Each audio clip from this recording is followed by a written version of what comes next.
It's live. Oh, it's Yep. live.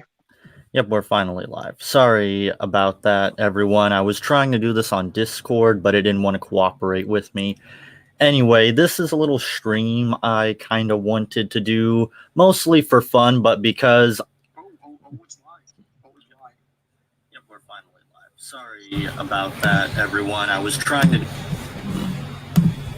Yeah, so what this is before I went on my hiatus, Death Battle decided to post this really stupid fucking poll, and me and this lovely gentleman I met in Clyde the Weeaboo server, which we were mysteriously booted from for unknown reasons, decided to talk about it. So I thought, why not live stream about it? Because I am so, as you all know, I'm so sick and tired of this bullshit with Aizen versus Madara, because this debate was settled by two members of the Versus community, and yet it's still going on. So before we begin, introduce yourself to my lovely viewers, and we'll kind of start. Uh, what's up? It's your boy Seno back at again with the white vans. Ugh, what a horrible joke to. Fucking, this is bad. Yeah. Yeah, I'm just a casual dude, but I know when somebody's bullshitting, and like this is really bad. And, like when they posted this stupid ass poll, I was so like just ready for the replies, and oh god, they were even worse than I thought they were gonna be. Yep, this is Fucking going to be in the style of like a Bustin' Smarks type thing, if you're familiar with the Smark Busters and how they would find garbage comments on Wrestling Forum or Reddit and respond to them. We're going to do something similar to that. And if we have time, we're going to discuss a versus debate that me and him kind of got into, Light Yagami versus Jigsaw, which we found to be very interesting if we have time. But yeah, this whole Aizen versus Madara thing is stupid. And if you are in the Versus community, you would know that Clyde and Seth already settled this and came to the conclusion that Aizen would fucking win, and yet somehow people still want to say, oh, Aizen versus Madara, Aizen versus Madara. And what I want to know first off is, what the fuck is the reason why people want this death battle to happen? Oh, well, it's two big villains from two big anime. Okay, I don't fucking care. By that logic, you want to have fucking, I don't know, Frieza fight Madara while you're at it? Yeah, let me know how well that goes. fucking, he's not even Ginyu Force level. They don't get thrashed like Kui versus Vegeta. Fucking Frieza just look at him in first form and just fucking obliterate him. Yeah, it's like, I don't get it. And if the argument is ninja versus samurai, okay, I'm sick and tired of the ninja versus samurai thing. Ninja versus samurai happened back in the feudal Japan era. We don't need to see it anymore. Like, even Deadliest Warrior didn't do that shit. They did ninja versus Spartan and samurai versus Viking, and then later Spartan versus samurai, because that was more interesting.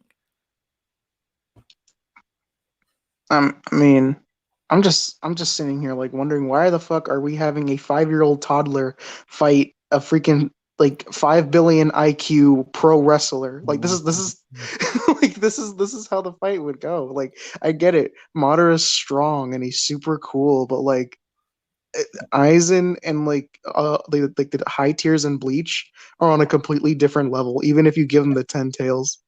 Yeah, Aizen is one of the most powerful characters in all of Bleach. Like, he's on, like, okay, Aizen created Ichigo.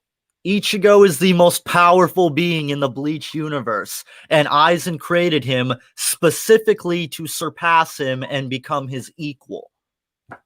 Like Motherfucker. I can even argue that Aizen is probably the strongest one there because he was on par with you watch when you watch he was like fighting guys like that and he was keeping up with Ichigo while sealed Yeah, and that's another thing while people ignore. sealed Like, he end of walks up series Aizen is fucking covered in seals that are restricting his fucking power. and forced to be in a chair that zaps his power like Yeah. forever, but Yeah, because and of the Aizen Hogyoku. treats this chair like a fucking throne. He actually likes his chair and even carries it around with him. Like when Shunsui goes up to Aizen is like, "Oh, you want us to join our cause or whatever." Aizen just like casually like, oh yeah, sure, why not? Let me just get up from this chair. Yeah, and Just only like two. That's a thing to understand. Only two of his seals were snapped. The one keeping him to the chair. Not all the seals were snapped. And my theory for why he didn't do that is because Aizen knew if his power wasn't heavily restricted, he would have destroyed the entire fucking Soul Society, which Aizen didn't want to do because he kind of wants to rule Soul Society.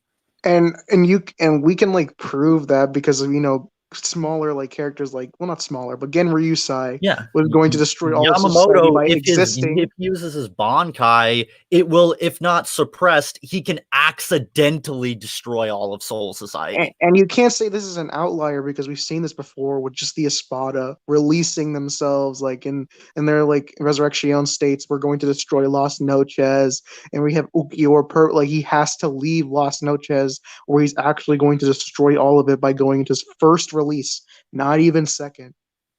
And then we have Gran Ceros threatening to destroy all of Las Noches. It's like, and that's not even like all like only the higher ups can use Gran Cero. Literally, all the Espada can use Gran Cero. Maybe even the Pre-Veronic Espada can use the Gran Oh yeah, Cero. the Prevero and Espada were members who were once Espada but became ex-Espadas for whatever reason. So Well, I yeah, think all the Espada are casually capable of at least small country level destruction. So anybody who says that someone like Ukiura is only city level, that is a bull fucking shit low ball. And their excuse for this is, Soifon's Bankai, which was able to injure Baragon, who is the second strongest Espada, heavily debatable by the way. And then that thing's only city level, even though I don't know where they get the idea that the Jokerho Raikkoben is only city level. hmm I mean, I get it. She doesn't use it as often. Didn't really do She much doesn't in the even fight like with to use Barrack. it. Yeah, she doesn't even like to use it. It's a It hurts detriment to her, herself. It injures her to use it, which is why she can't use it multiple times. It takes a lot out of her power. and she's better off just using her Shunko abilities. Yeah, and it's important to note that Soifone Shikai is an instant kill hack. Aizen negged that shit casually in his base form. He just casually negged that. And to make it even more, well, lack of a better term, casually, he did it in his own hypnosis. Like Yeah, he wasn't even fighting that, but his mere projection yeah. was negating this instant kill ability. Yeah, and the for like we'll get to some of these comments, you'll see what I mean. But one of the bullshit arguments I always hear from these fucking Naruto defenders is, oh, Madara's Rinnegan, it gives him high resistance to Genjutsu, so he would just neg Kyokasuigetsu, but they don't ever explain why it would neg Kyokasuigetsu when it's arguable that Kyokasuigetsu is far beyond the Genjutsu that we've seen in Naruto. It even states specifically when you look up Genjutsu, I can even pull up a fucking screen cap of it. Even says in Naruto when you look up Genjutsu, it can be interfered by like outside forces, and we saw Dataro was able to avoid Sasuke's Sharingan by simply like fucking up his eye. And there's also fighters like the Raikage and Naruto specifically who've trained to avoid the Sharingan at all times to the point where they're not even affected by it, and they'll just rush up to Uchiha and just fuck them up before they can even activate their Sharingan. Yeah, and it's bullshit. And they always say, "Oh, the Sharingan, it would do this." Like, okay, you do realize Aizen's hypnosis. We need to get this out of the way right now. Kyokasuigetsu is far beyond most hypnosis we have seen. Kyokasuigetsu takes control of all of your senses. Now, Aizen always says it takes control of all five senses, but it goes even beyond that. It can also interfere with a sixth sense, so much so Like, that when all the captains were trying to kill Aizen, they didn't know that they were actually attacking Momo the whole time. Their and sixth sense could not sense Momo. And these are captains who've lived for centuries and even lived with Aizen, knew of his like ability of Koika Suigetsu, while they only found out about it after his betrayal or whatever, but they knew what it was capable of, and even had the visors there who were affected by 100 years ago, and they didn't even know. These death gods didn't even know they were just killing a random girl. the Yeah, entire it time. was that powerful, and and Ichigo.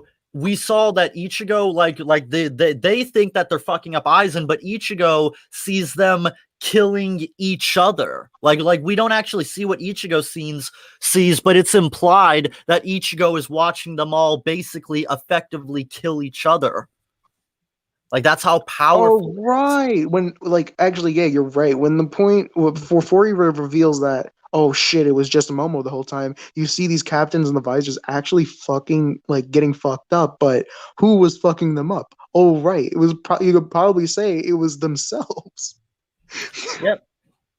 Yeah, and Aizen is ridiculously powerful. It was explained by Gin. This is how powerful just base Aizen is. It was explained that the Espada, they don't follow Aizen because he can use his Kyokasuigetsu to destroy them. They follow Aizen because Aizen is power itself. He is so powerful, they follow him because they know that he's powerful. And And they these are wouldn't the dare fuck with him otherwise. And and we these are saw this beings because Aizen simply releasing his spirit energy brought Grimjow down to his knees. Just like simply, as a Grimjow we know like is very fucking powerful. like I was gonna say, right? These are the same guys who have like casual like country level, like well continental level type destruction by existing, by just going into the resurrection states as we said before, and then you have someone like Ukiora and Yami. Well, Yami's fucking retarded, but he's implied to be the strongest Yeah, physical Yami attacker. has ever-growing power. He is anime's version of the Hulk. He has ever-growing power. The more you piss him off, the more powerful he becomes. Of course, it's not a no limits fallacy. Of course, he has limits and he is Yeah, retarded. ever-growing power is not a no limits fallacy. That's another thing. Like people think that when you say a character has ever-growing power, that means that that's a no limits fallacy. No, what ever-growing power means is it means that based on certain circumstances, their power grows over time. Yeah. But more importantly, Ukiora, who was able to fight Vasto Lord Ichigo for a very surprisingly long time, Yeah, considering in the Hellverse movie, Vasto Lord Ichigo was threatening the living realm it was while threatening blowing both up hell hell. and the world of the living. Like Even just simply being in hell, the world of the living was being affected, and he was also cutting the chains of hell, and the chains which of was hell. stated to be an impossible feat. It was stated by the head captain that that is Mhm. fucking impossible to do. And by the same guy with the Bankai that is as hot as the fucking sun. Yeah.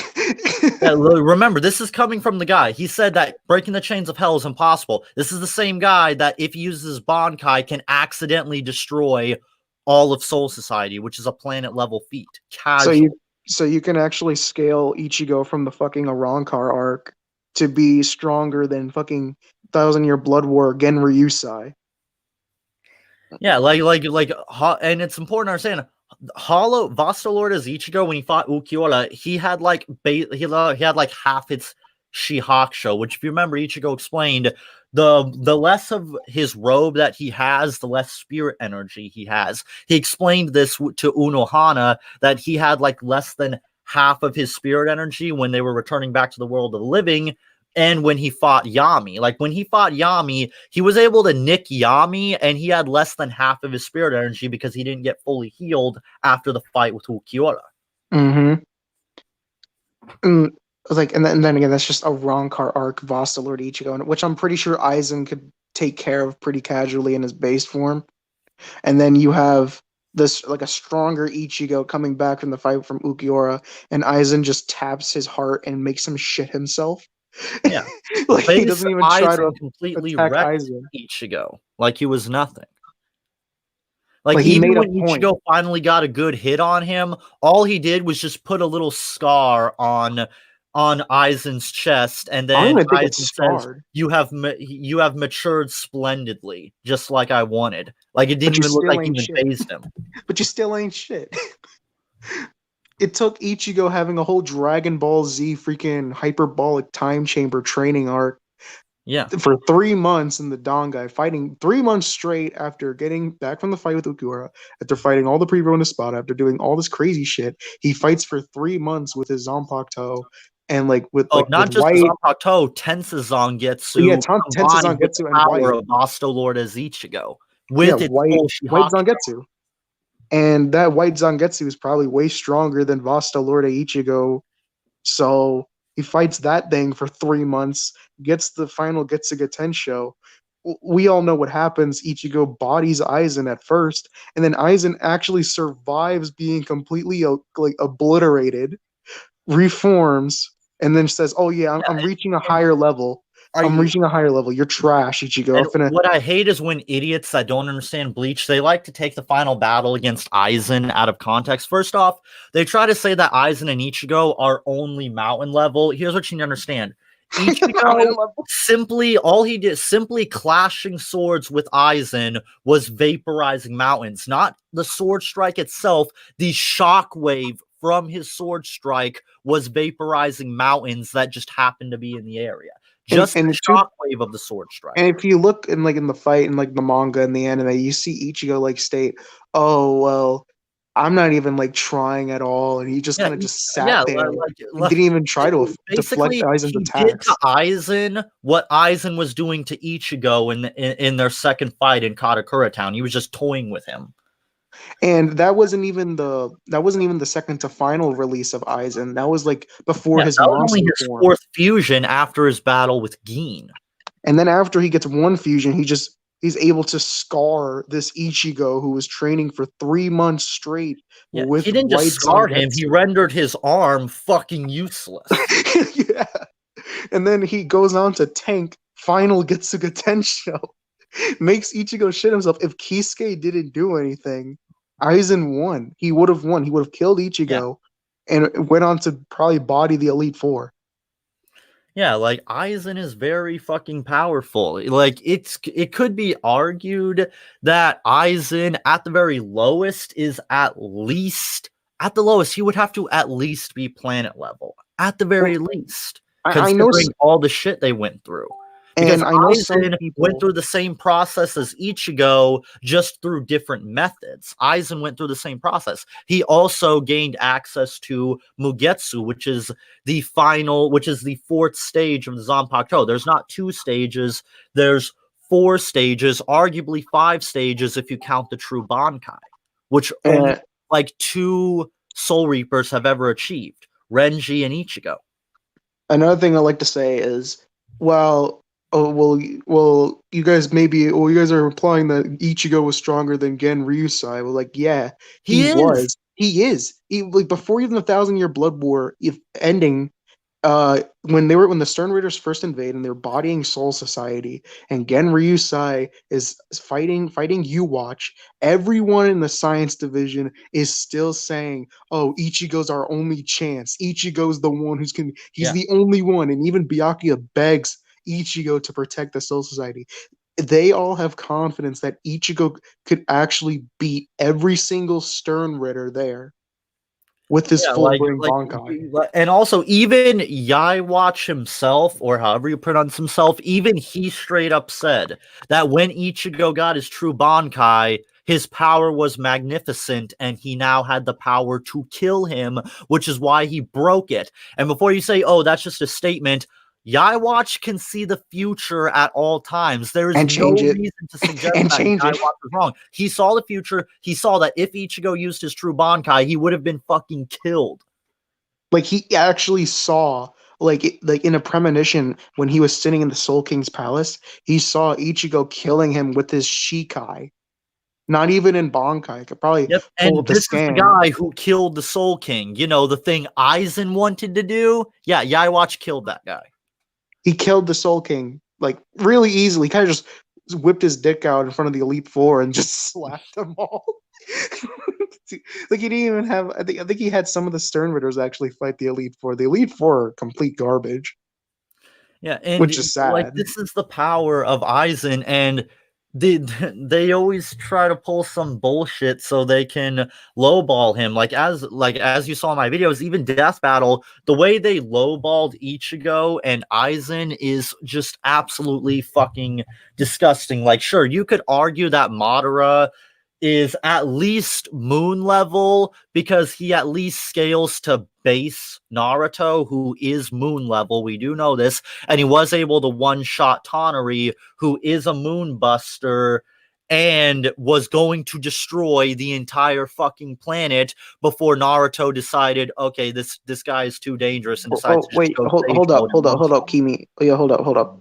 Before we continue with the Naruto Madara thing, before people like go on to say like, oh, well, you never mentioned Aizen. How's it the Rinnegan could break out of it? Listen, with the stuff we were saying Oh, about yeah, you watch yeah, being able let's to talk change the about the Rinnegan. future, look, able to change the future. I'm just about to say like Aizen was sitting in the chair when you watch walked up to him and asked him, "Hey, can you join our cause?" Aizen, the Chad, says no.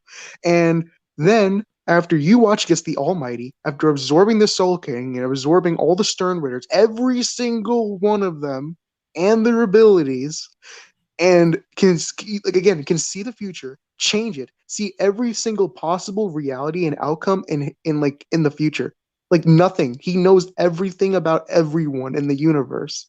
And he was still affected by Kyokasuigetsu. And he didn't even know it.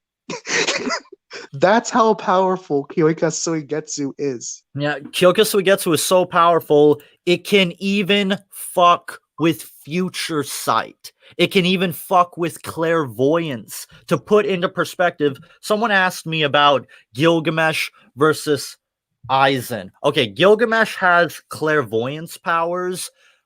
Gilgamesh would be basically fucked because once he falls under Kyokasuigetsu, his clairvoyance is completely fucking useless. And there is no question of whether Madara can escape it, or will not avoid it. No, I the mean, argument is avoid him. it just wouldn't even work on Madara because the Rinnegan, because it gives him resistance, and they think resistance translates to immunity. Resistance does not mean immunity. Just because I am resistant to the flu doesn't mean I'm immune to the flu.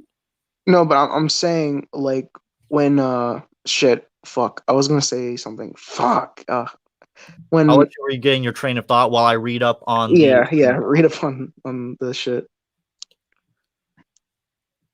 Because I know we're going to see comments of morons wanking the shit out of the fucking Rinnegan to try to say that it's somehow stronger than Kyokasuigetsu. Even though Kyokasuigetsu has shown no matter how powerful you are, you seem to be able to fall under its influence no matter how powerful you are. Even Oh, someone I as just powerful as remembered. I Daiwatch, just who remembered. is multi-planet level. I just remembered. I was going to say that like people are like, oh well, Madara can just grab Aizen's sword or look away from Aizen. No, the moment you look at Aizen's general direction, you're already under Koiga Suigetsu. His body is fused with his sword, which is the final release, the final fusion of the Hogyoku that he gained before he became imprisoned. And his whole body is Koiga Suigetsu. It explains why you watch when he didn't even have a sword out when you watch looked at him when he went to visit, and he was under Koikasugetsu the entire time.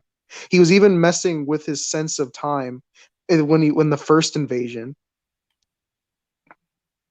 So just by looking at Aizen's smirking Chad face, you're already fucked. Yep, and it's absolutely ridiculous to me how they but here's what's most annoying. They try to say that the Rinnegan would neg Kyokasuigetsu, but they have no basis for this. They just say it will because it will. No scans, no nothing. And these most of the time these people they don't know anything about Bleach because most of the time they're Naruto fans, and right now there's a flame war going on between Naruto and Bleach. Thanks, Watch Mojo. Why don't you go hang yourselves?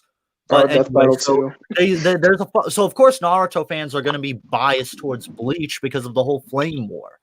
They're not going to give a shit to actually look up Bleach or try to understand it. Just like Death Battle didn't even understand Bleach, and look how badly they lowballed it. Oh, fuck. And then you have like these Narutards coming in. They're just like, oh well, the Akatsuki can fight the Espada. I've seen people say that, oh, because what's his name, Shinji. Shinji affected Aizen when he didn't. He wasn't even fighting Aizen. Yeah, and Yeah, here's something that's interesting. I'm reading up on the Rinnegan, its weaknesses specifically, and I have something here that says The Rinnegan cannot see through solids and smoke bombs. What? I didn't even know that. I thought it Yeah, was just. apparently that's true. And so this is the power that's going to neg Kyokasuigetsu. Something that is so powerful, Wait, can you it pull it up? controls all of your senses. So when it makes the victim of Kyokasuigetsu believe that what they're seeing is real because it is real to them. They see, like, say for example, you were under the influence of Kyokasuigetsu, and Aizen used a projection of like a family member or a loved one. Even if you knew that they were dead, the hallucination would feel so real. You would see it, you would hear it, you would smell it, you would be able to touch it, you You would know, I even have be able to this. I taste. actually have this theory. Like, you know how Tsukuyomi in the novels, Itachi was able to use Tsukuyomi to mess with people's perception of time to the point where Yeah. he made people live out their entire lifespans. And the moment they got out of Tsukuyomi, they instantly died. So if we put Aizen with his way stronger, like hypnosis, Koikasuigetsu, he could probably make people live out their entire lives and instantly kill them with just Koikasuigetsu alone. Yeah, and that's the thing. Like, it feels real to the person under its influence because they have no reason to not think that it's real because it takes control of all your senses. Imagine all your senses being used against you, even your sixth sense. Even a sixth sense can't overcome it. An example of just how ridiculous this is, my boy Heracles from Fate. He has an ability known as Mind's Fake Eye, which is a very powerful sixth sense that was so powerful. Saber has an invisible sword, and Heracles could see this sword just fine. Kyokasuigetsu would be able to fuck with Heracles' Mind's Fake Eye, and he wouldn't be able to fight Aizen. That's And it how wasn't just like powerful some it is. normal invisible sword. It was her noble phantasm. It was part of it anyway. Yeah, so so it's absolutely absurd to say that the Rinnegan is like at best it's on par with Kyokasuigetsu, but that would probably be a high ball. That's a high ball and a half, my friend. And we have like people like Shinji, like I mentioned before, and other Keto masters in Bleach, like Kisuke, who know hundreds of freaking other Keto to break out of illusions, and probably hypnosis Also, Keto. lest we forget, Shinji also has hypnosis of his own, and Aizen just casually negged it like it was nothing. He even Yeah, said and then that his hypnosis was a parlor trick compared to his. exactly, and then like I said, like the Keto masters who have all these illusion breaking Ketos, they can't. It doesn't work on Yeah, Koikasuigetsu. and an example of how powerful Shinji is, Shinji was able to sense Aizen's power when he was in the womb. When he was in the womb, he was able to sense Aizen's power and know that Aizen, when he grows up, is going to be extremely powerful. He Not only actually that, but planned. Aizen used a bunch of keto to hide himself in another fucking dimension, and Shinji just casually ripped open, just ripped reality apart to where Aizen was hiding. And he even sensed where Aizen was. Like he knew where he was, and he just did it, like right in front of his face. Yeah, and Shinji ain't no joke. He's extremely powerful. And plus, he can holofy. Yeah. And then he had his Bonkai on top of that. Yeah, But then so again, if like would Kyokasuigetsu even can make a be difference? negged by other forms of hypnosis, well, why couldn't Shinji neg Kyokasuigetsu? Shinji was shitting himself. He didn't even want to fight Aizen after getting after getting pulled through into Koikasuigetsu. He was like, "What the?" Like everyone, all the captains were just completely in shock. And like the only one who moved was Toshiro. Toshiro was just like, "All right, let me fight you." Then they all proceed to get one shotted. Mm-hmm. That's what I'm saying. Like his projection, of course, he made it weak. Like he does this on purpose. He makes himself perceive weaker to all his enemies, so the enemies think that they're winning. When in all reality, Aizen's just ordering a boneless pizza while watching them swing at the air. Like and And then and when they actually got out of Koikasuigetsu, not really got out, Aizen just kind of disabled it. when they all tried to fight Aizen afterwards, they just all got one-shotted.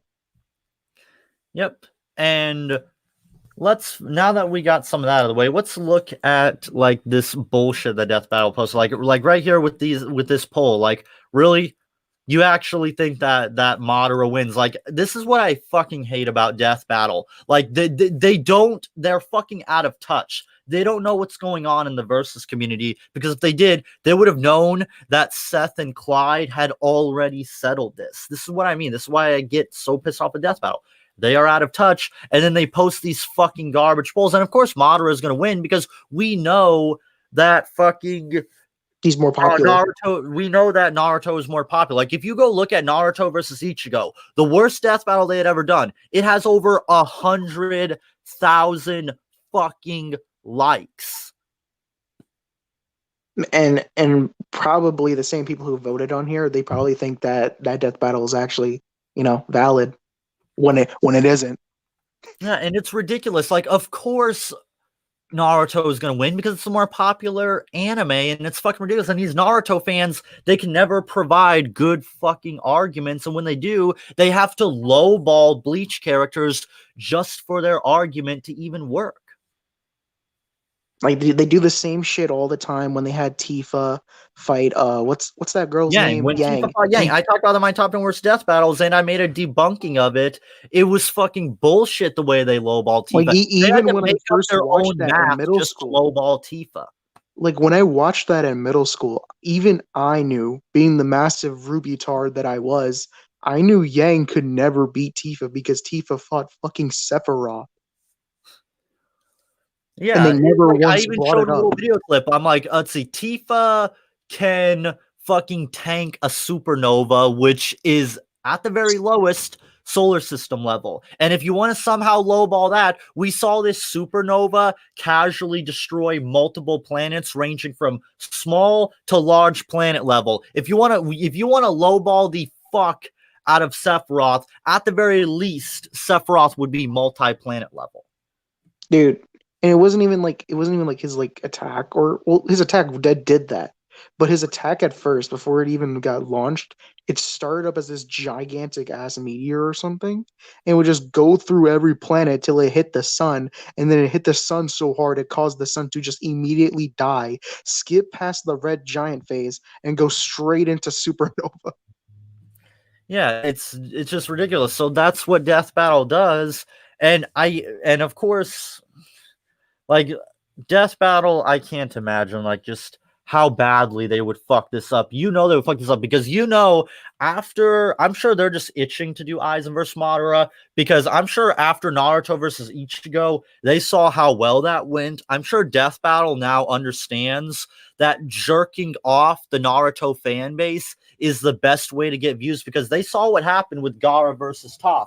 They pissed off the Naruto fans thinking that it wouldn't have a large effect, and look at what happened. Now they jerk off Naruto, and look how it works out for them.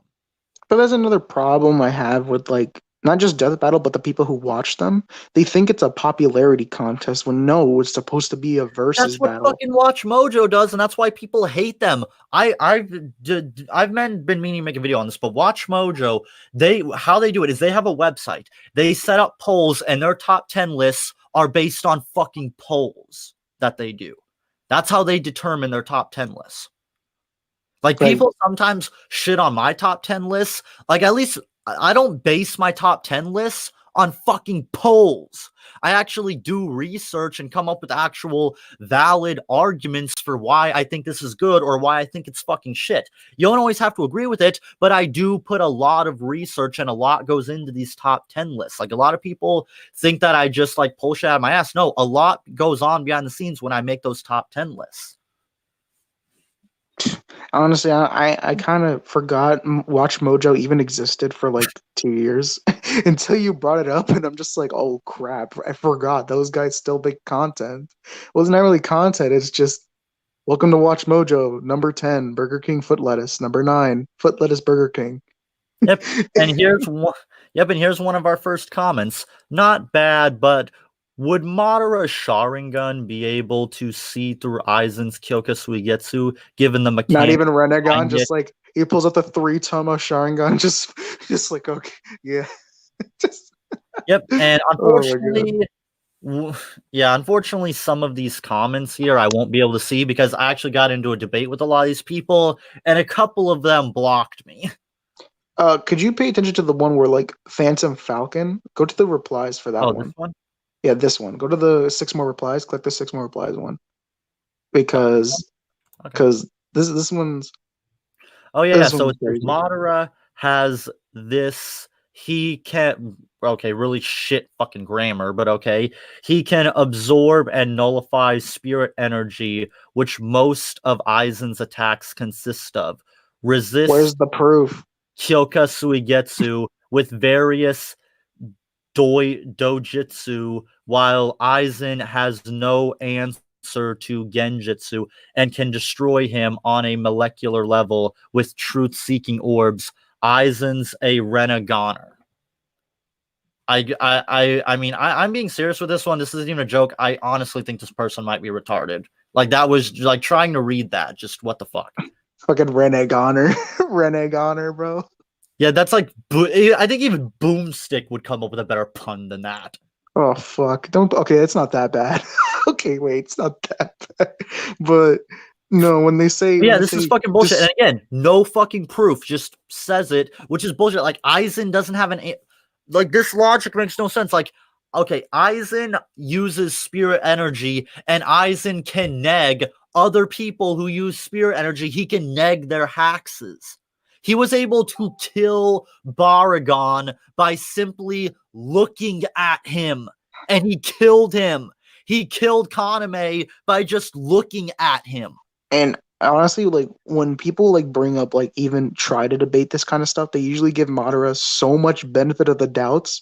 It's not even funny because the Naruto verse, one thing that's always consistent with all the fights, and you can agree with me that they're one of their main weaknesses, and they're always scared of is getting their soul taken out or soul stealing. Like soul Oh yeah. stealing is freaking crazy in Naruto, but if you watch Bleach and read Bleach or Oh yeah, whatever, that's every casual. Like fight is a even soul battle. Rukia, when she loses her powers, can casually punch Ichigo's soul out of his body without her fucking powers.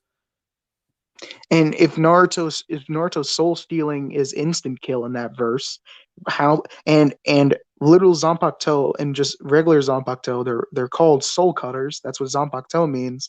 So are you saying that Aizen would just casually just walk up to Madara and just cut his soul in half or something like that? Here's the Can most that annoying thing happen? about it. This is one like this is something that'll come up in a little bit, but actually I think it's perfect time. Like Aizen is completely immortal.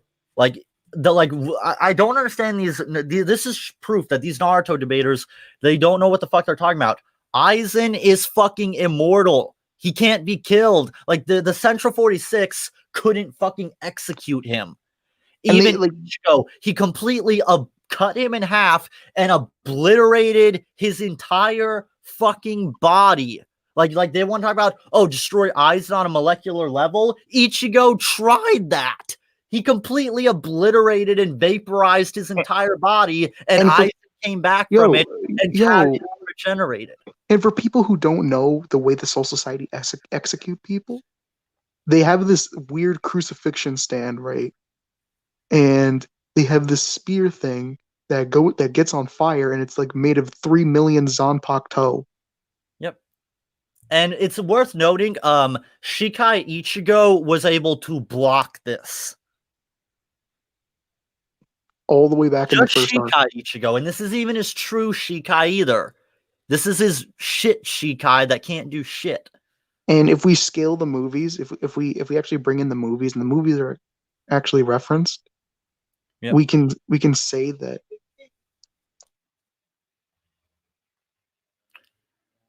And if anyone tries to say real quick that the movies aren't canon, if you want to say that if you want to use the Naruto feats from the movies to prove that Naruto is moon level, then you can't say that, oh, the Bleach movies aren't canon. Either the Naruto and Bleach movies are or are not canon. You don't get to have this double standard bullshit.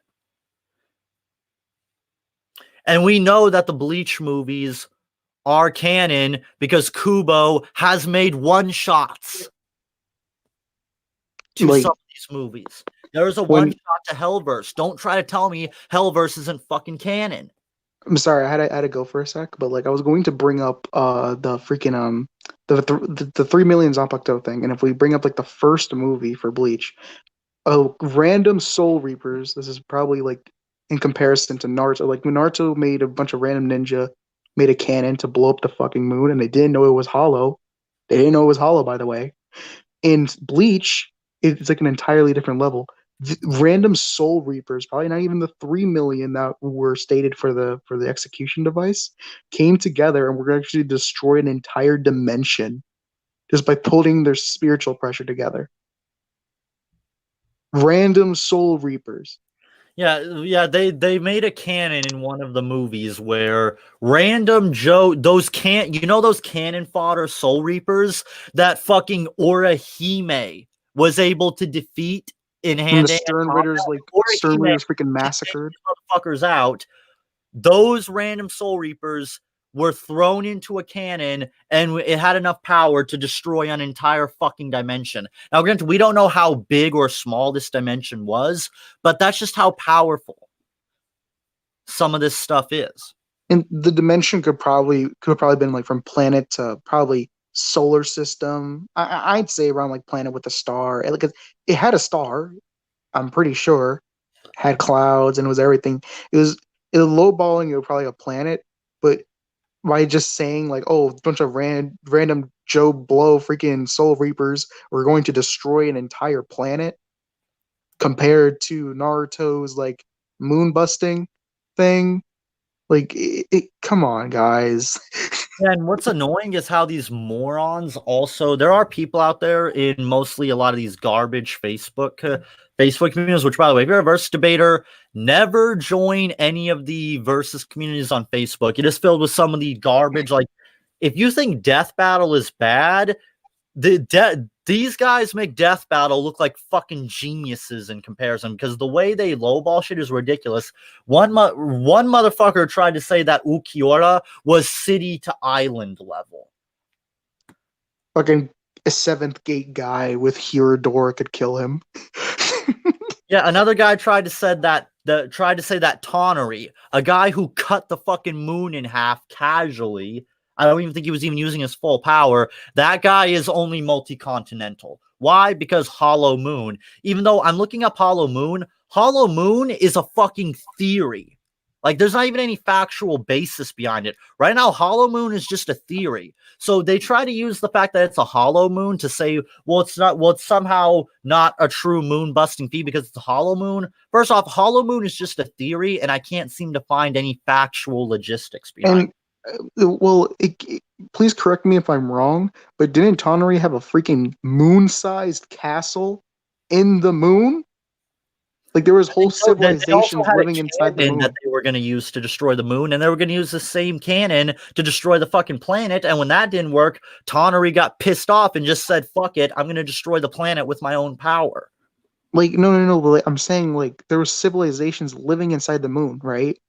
So technically, the moon wasn't even hollow to begin with. It was just filled with cities and stuff like What I that, think it is and these castle. morons take the term hollow moon literally, and I guess they actually think it's a moon that's hollow like a Kinder egg with nothing inside it. I Like actually just think that's like what the just because the moon's hollow doesn't mean you can flick it out of orbit. yeah, there's still you still need enough destructive power to actually be able to damage the fucking moon. And if the Earth in Naruto is similar to our Earth, it doesn't matter if the moon's hollow or not. It still had a gravitational pull. It was still working like a normal moon. It was, taking care of the waves and all this crazy shit. It was doing what a moon does. It doesn't matter if it was hollow. It was still a freaking moon.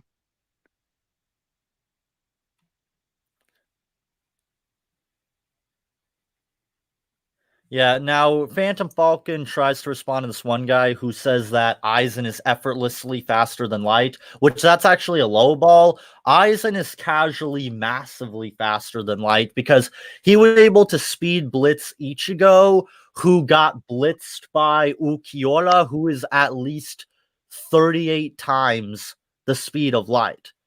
And he was able to just blitz this Ichigo like it was nothing. And we have characters like Stark and like all the other Espada. Stark is Sonido, which is not sound. It's not speed of Yeah, sound. Get that out of your brain. that's a name fallacy. Get out of here with that name fallacy. If there's any But Naruto fans watching, get the fuck out of here with that name fallacy. Just because it says sound doesn't fucking mean that the people who use the Sonido are only speed of sound. That is fucking retarded.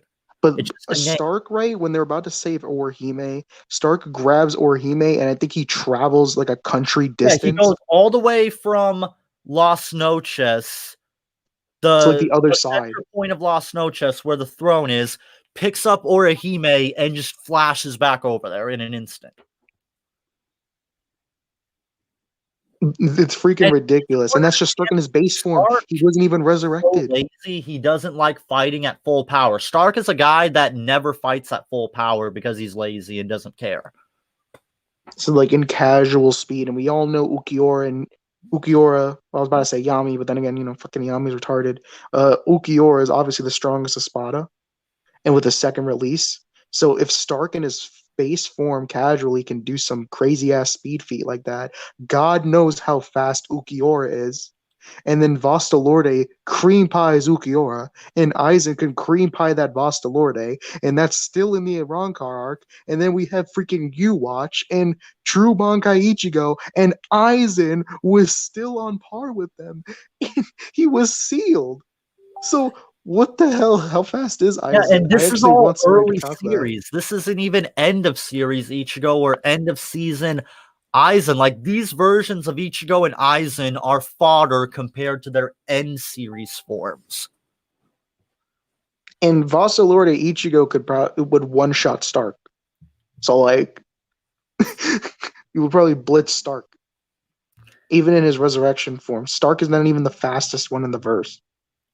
Yeah, and again, Stark is very lazy too and never fight. Stark was able to fight Shunsui, one of the most powerful captains of all time. Even Yamamoto was jerking off Shunsui, saying how powerful he was.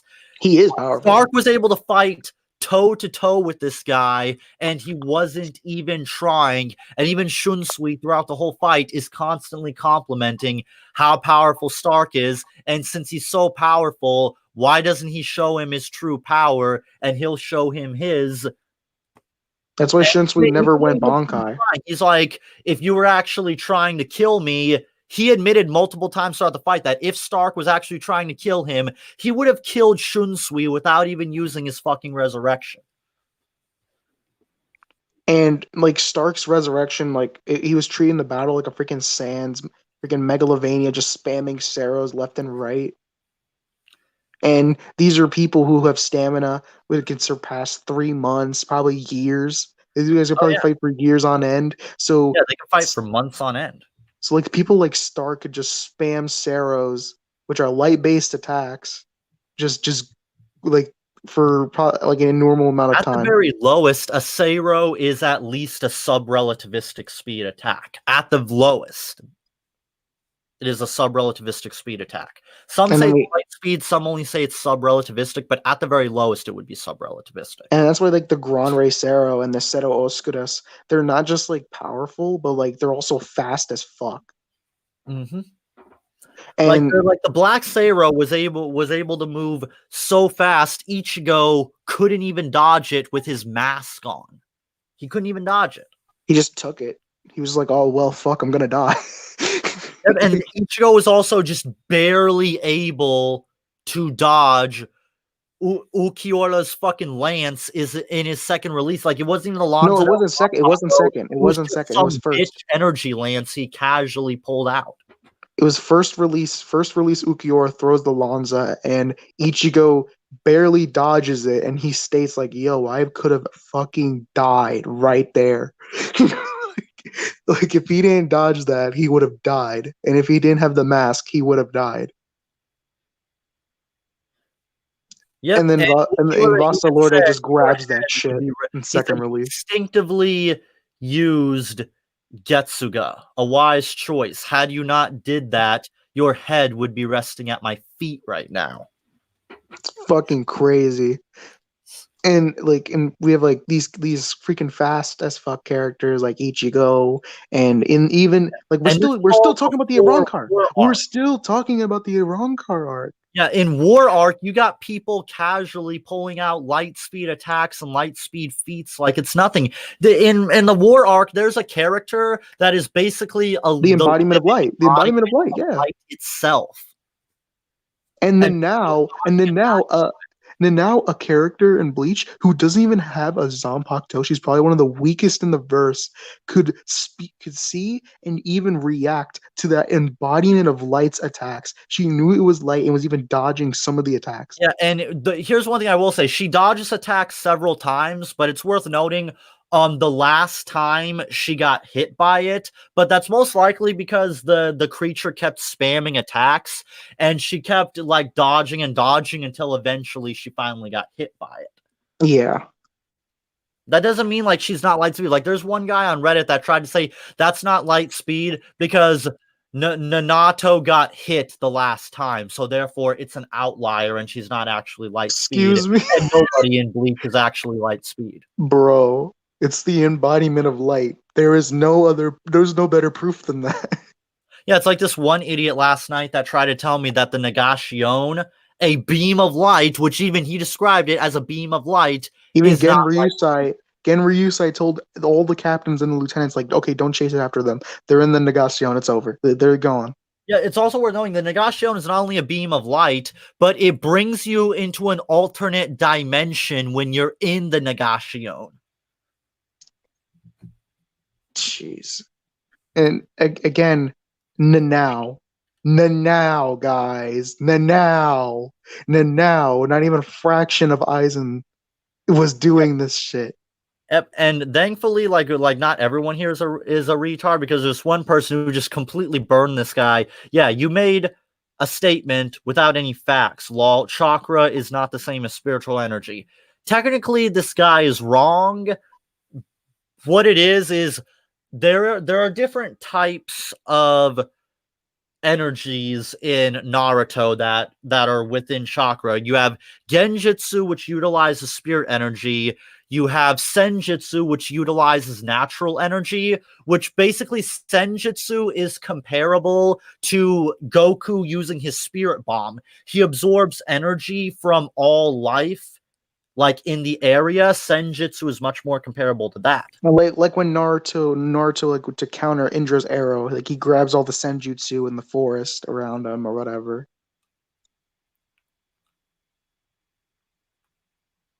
Yep, this person says Ten Tails Madara's Guile style move, Gale style. laser beam thing was stated to be light speed. One of his strongest attacks in his strongest forms was light speed, whereas Ichigo Kurosaki was light speed when he first got his Bankai. Hands down, Aizen is faster, which he is referring to the Light Fang attack, which it's worth noting Naruto barely dodged the Light Fang attack. He dodged that thing by a hair's breadth.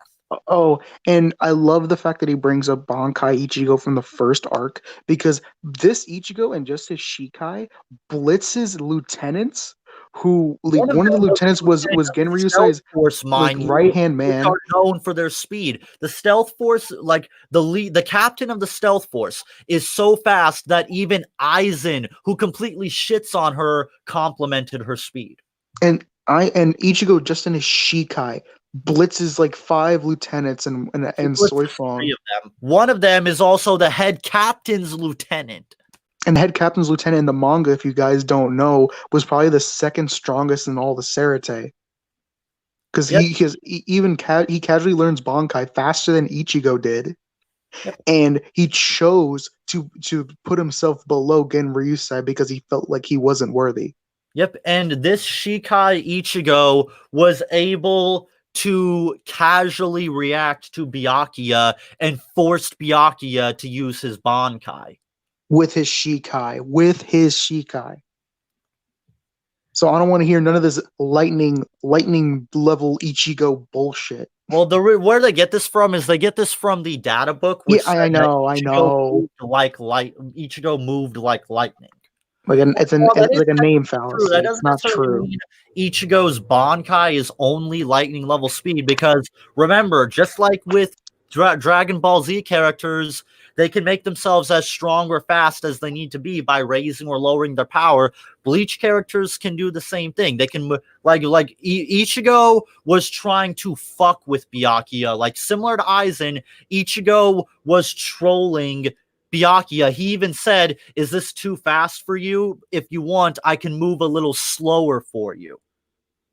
He was Yeah, just trolling Byakuya. outspeeding his Bankai pretty casually. Of course, when he goes into Senkai, things are different. But then Ichigo, not even with this trained mask, it was like a forced on mask, and he just blitzes Byakuya, hits him with a black Getsuga, and Byakuya is scared for his life.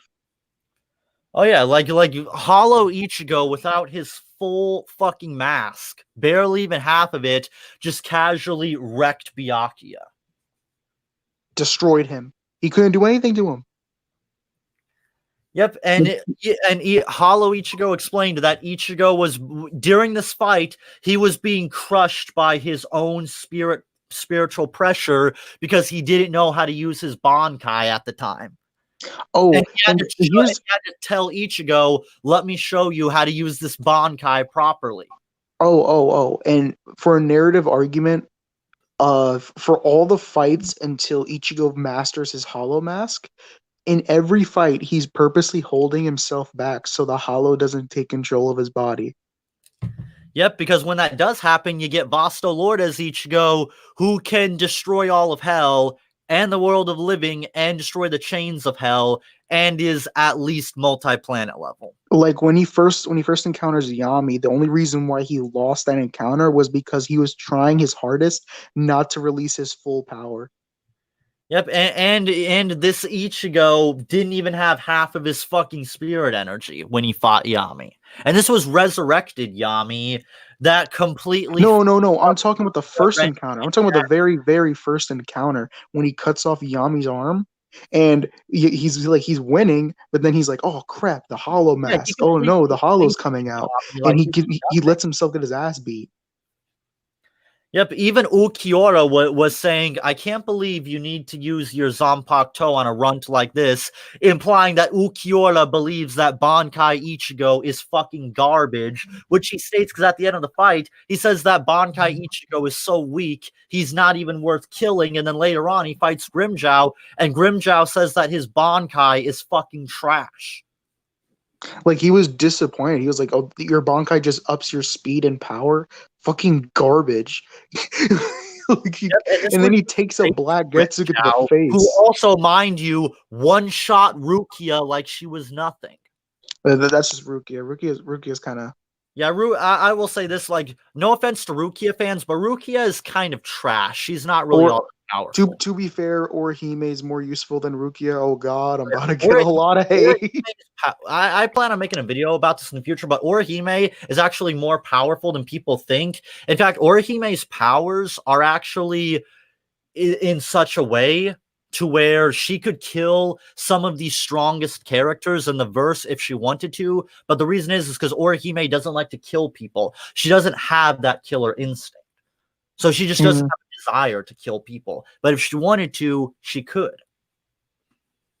And we're over here talking about these casual light speed guys, and then is Naruto is a series like light speed to them is godly. Like the moment you reach light speed, you are considered top tier in the verse. Uh, When Light in is fucking fodder in the Bleach universe. like everybody's light speed in Bleach. Well, not everybody, but Well, most you characters, know like what I at the very mean. least, anyone at the same level as a lieutenant, at the very least, is light. Especially in the Thousand Year Blood War arc, everyone like the lieutenants and the captains and important people like Ichigo, Especially Chad. Quincy. In fact, if memory serves me correct, all Quincy attacks are basically light speed. The like all Yeah, because Quincy attacks are light they're similar to base Saros. attacks. They use like pure Ryatsu and like Saros and stuff like that. Like Like you can probably compare a Quincy arrow to a Cerro Blast from a wrong car or fucking hollow. But yeah, and then it's just God. Like and then people try to compare Madara versus the five Kage to Aizen versus the captains and the Vizards. Yeah, and I'll say this. Okay, yes, Madara is at the very least possibly planet level due to the tailed beasts and I believe the light tree. However, it's important to note that Madara also got fucking killed by Zetsu, who, if memory serves me correct, is one of the weakest members of the Akatsuki.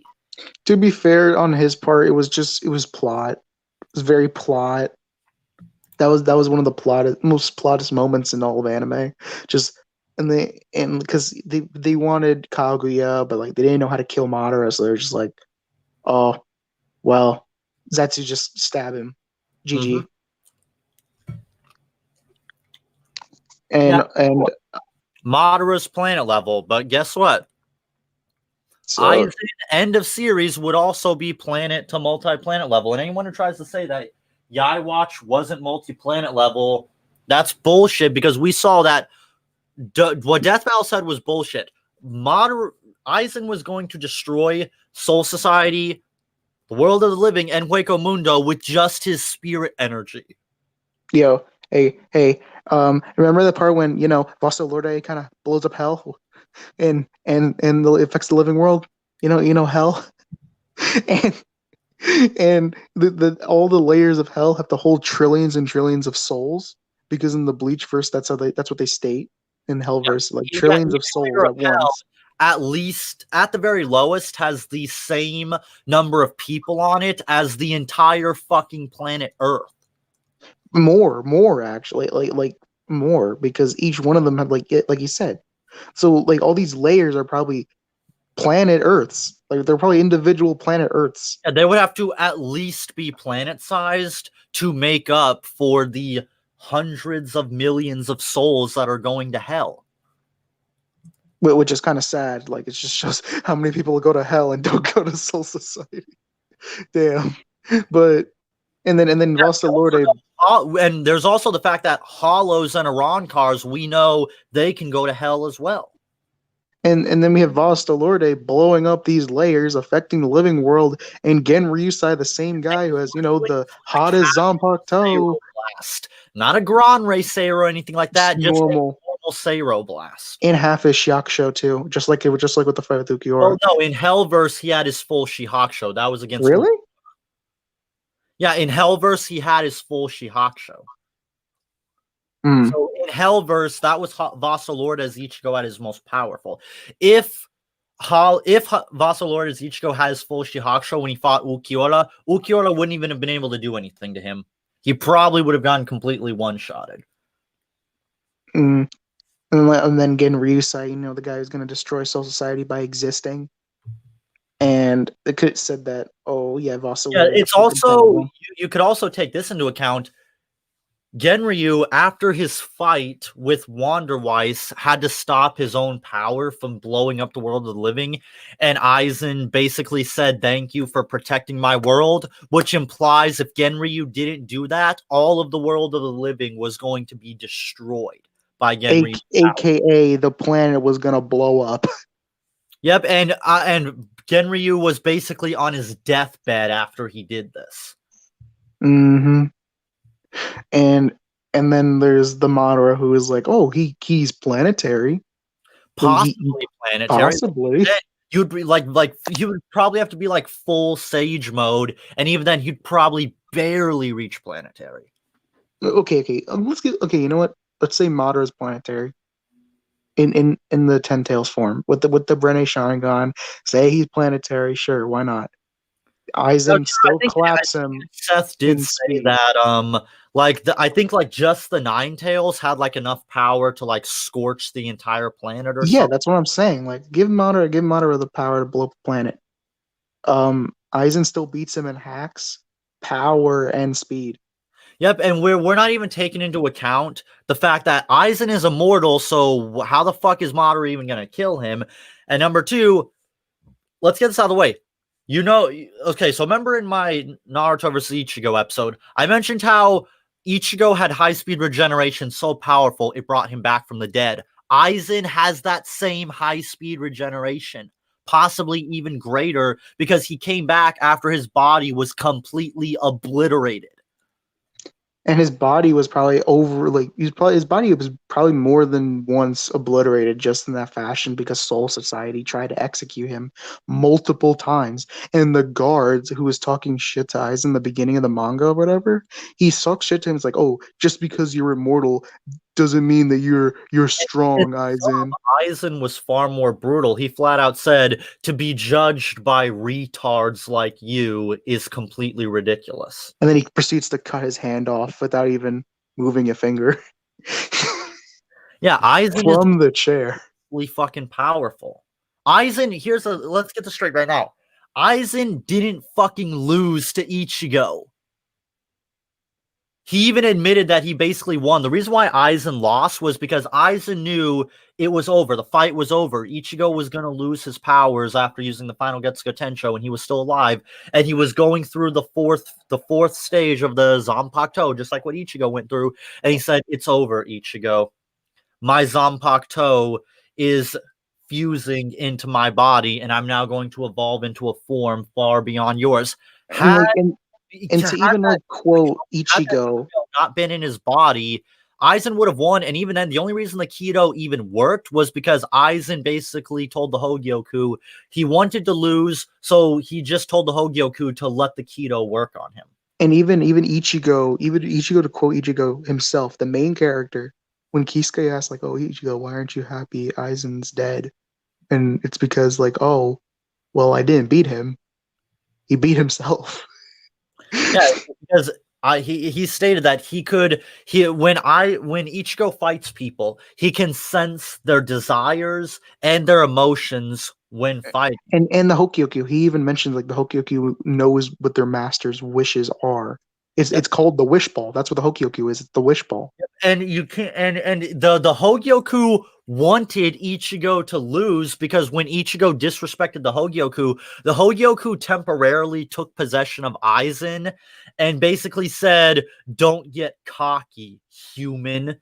And then after the Hogyoku forced Aizen into that fifth fusion form, and Aizen said, "You're right, Hogyoku. This is an inexcusable breach." Like the Hogyoku was pissed off at Ichigo and wanted him fucking dead. Like the same way Ichigo talks to White in his own world and like with Zangetsu is like what Aizen feels like when he talks to the Hogyoku. Like it has its own like mindset. Fused with the Hogyoku in the same way he fused with the Zanpakuto. The Hogyoku, which allows us to bring up a point where, oh well, in Naruto, if you have a Jubi or whatever it's called, like a Nine Tails are living inside you, you can break out of Genjutsu because the Nine Tails wants you out of it. So in the same way that wants out of it, then the Hogyoku, even by some Herculean leap in logic, that Aizen gets put under Madara's Genjutsu, the Hogyoku would say, "No, fuck you, we're out of here." Yeah, but I'm scrolling through this, and like half of the comments in this Twitter thread are people saying that, yeah, Aizen would absolutely fuck up Madara. Like, I'm actually disappointed. Like, there's not as many retarded comments as I thought they would be. Like, everyone's saying like Aizen, like at least the people in the comments have enough common sense to realize that, yeah, Aizen is kind of going to fuck up Madara. Because here's the thing. When Aizen fused with Kyokasuigetsu, Aizen essentially became Kyokasuigetsu. So that means that all you have to do is look in Aizen's general direction. Yeah, like I said before. Yeah, just think of it like Medusa. So with Medusa, you can't look at her or you turn to stone. That's basically Aizen. You can't look at him or you fall under the influence of Kyokasuigetsu. It's freaking disgusting, man. Yeah, the fight would be over before it even begins. As soon as Madara lays eyes on Aizen, it's game over. And if we do in character, Madara would probably just want to see what Aizen could do, and Aizen would just already have him in Kyokasuigetsu. very arrogant, and he likes to show off how powerful he is by And beating people at their best. oh, but if you have Madara in a death battle, he want to just seal him in planetary devastation. Planetary devastation wouldn't do shit to Aizen. And remember, Aizen has seals all over his body. Take those seals off, he could possibly be greater than even multi-planet level, but since nobody has scaled this, and I don't know if we get like an exact explanation on how much these seals limit his body, if we can, I will scale it.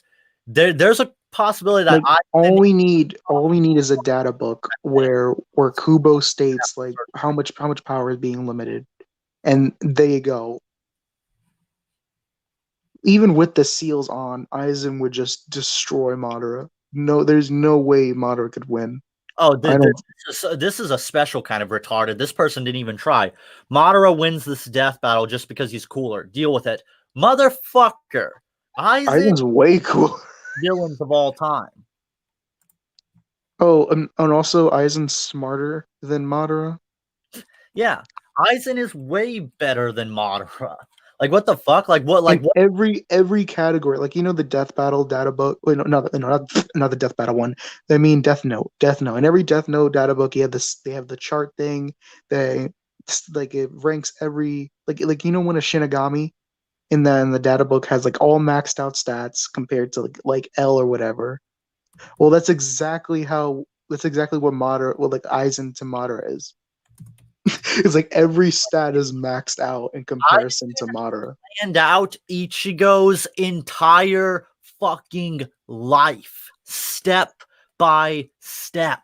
He knew everyone's lives too. He set up Rukia to have the Hogyoku. He set up Chad to probably get his full burning powers. He set up Orihime to get her full burning powers. He set up the well, not okay. I don't know if he set up the full bringers, but he practically set up everything in the verse up to the end of the Ranka arc. Okay, so this person says this battle feels exactly like Hulk versus Doomsday, but times 10. Madara's power and insane abilities are indeed better than Aizen, which is complete bullshit, and we've already gone over this. But in the end, I would have to give this one to Aizen. There are many factors to why he wins, but focuses on the main three, which he's going to continue to go on. But this just says a lot. Even people who think that Madara has the better power and abilities still says that Madara would lose, and Madara doesn't even have the better abilities. Look at Lars over there saying Madara has better training. What does better training even mean? Aizen has existed for at least 1,000 fucking years. He mastered. He's outlived Madara by like several lifetimes. What the hell are you talking about? Yeah, so this person says, 1, Aizen has better experience. So, yeah, this person already wrecked Lars. And speed. He has far more intelligence since he outsmarted nearly everyone in the series, even keeping up with them. Not only can he fight Ichigo, who is faster than Naruto, but he can fight Yaiwatch. Then he continues on to say, Yaiwatch can use the Ashwaulan, yeah. Light, a ray of light that takes or increases the power of his allies with his blood. His allies have been shown to be killed instantly from this move, yet one of them was able to dodge this attack, confirming that Aizen is faster than them. Wait, look at Ball of Evil over there being Albert Einstein. Ray of Light. You know Madara dodged those, right? Yeah, like, okay, and? Okay. Okay. Your point? Ugh, God. Like, I don't know the other person, but I have to. Then why even reply? So you're just gonna say Madara wins. Screams. You don't even know. Aizen. Yo.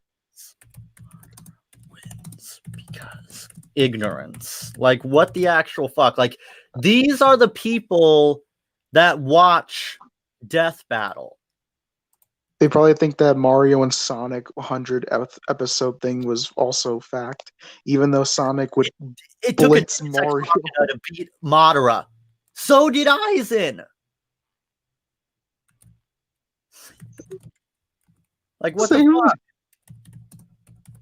Like, again, these people, they don't watch Bleach. Also, what's a worse Deus Ex Machina than the main villain wanting to lose?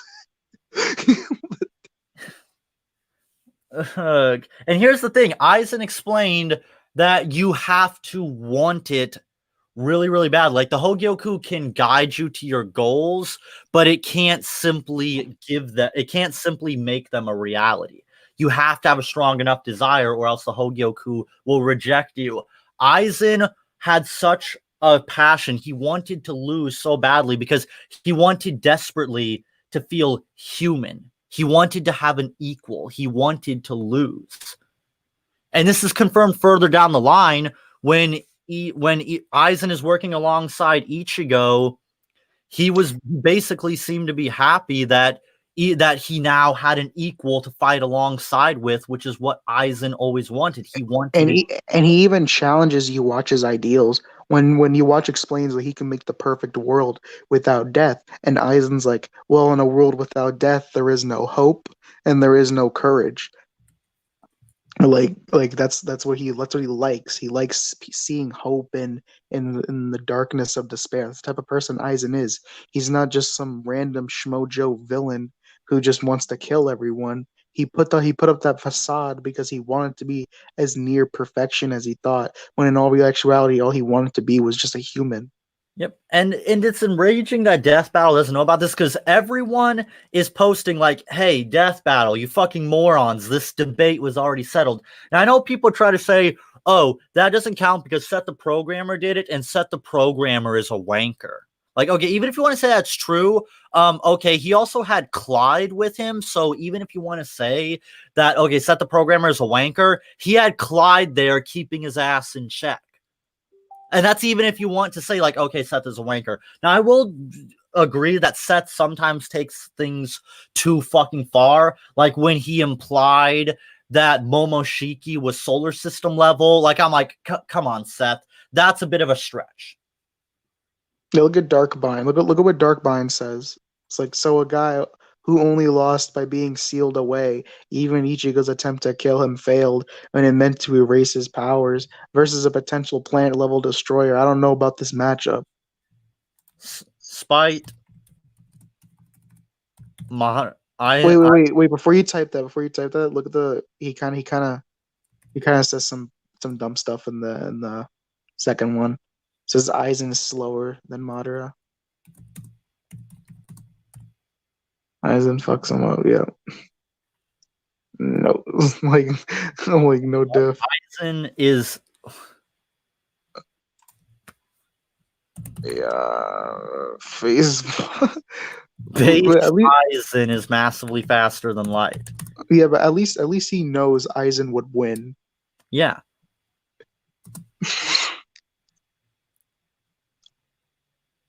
Like even these idiots that don't even know how to scale Aizen correctly still say that Aizen wins. Reading these comments of people who legitimately believe Madara would win, I now see why a lot of matchups are so bad, and why relying on your audience base is obviously a bad idea. In this case, Madara got dunked on his series. Final boss Aizen was the reason the final blow landed.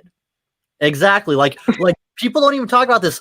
Like Madara got shit slapped in his own series. He wasn't the big villain. Like everyone says Madara is the big villain of his series, just like Aizen is to Bleach. No, he isn't. He gets fucking bitch slapped away by fucking Zetsu, and then the real villain, fucking Kaguya, shows up.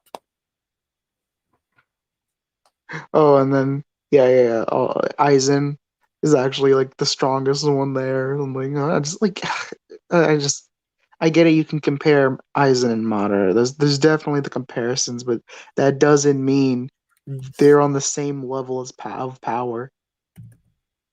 It's almost like as cancer as Doctor Doom versus Darth Vader. In what universe does Darth Vader win?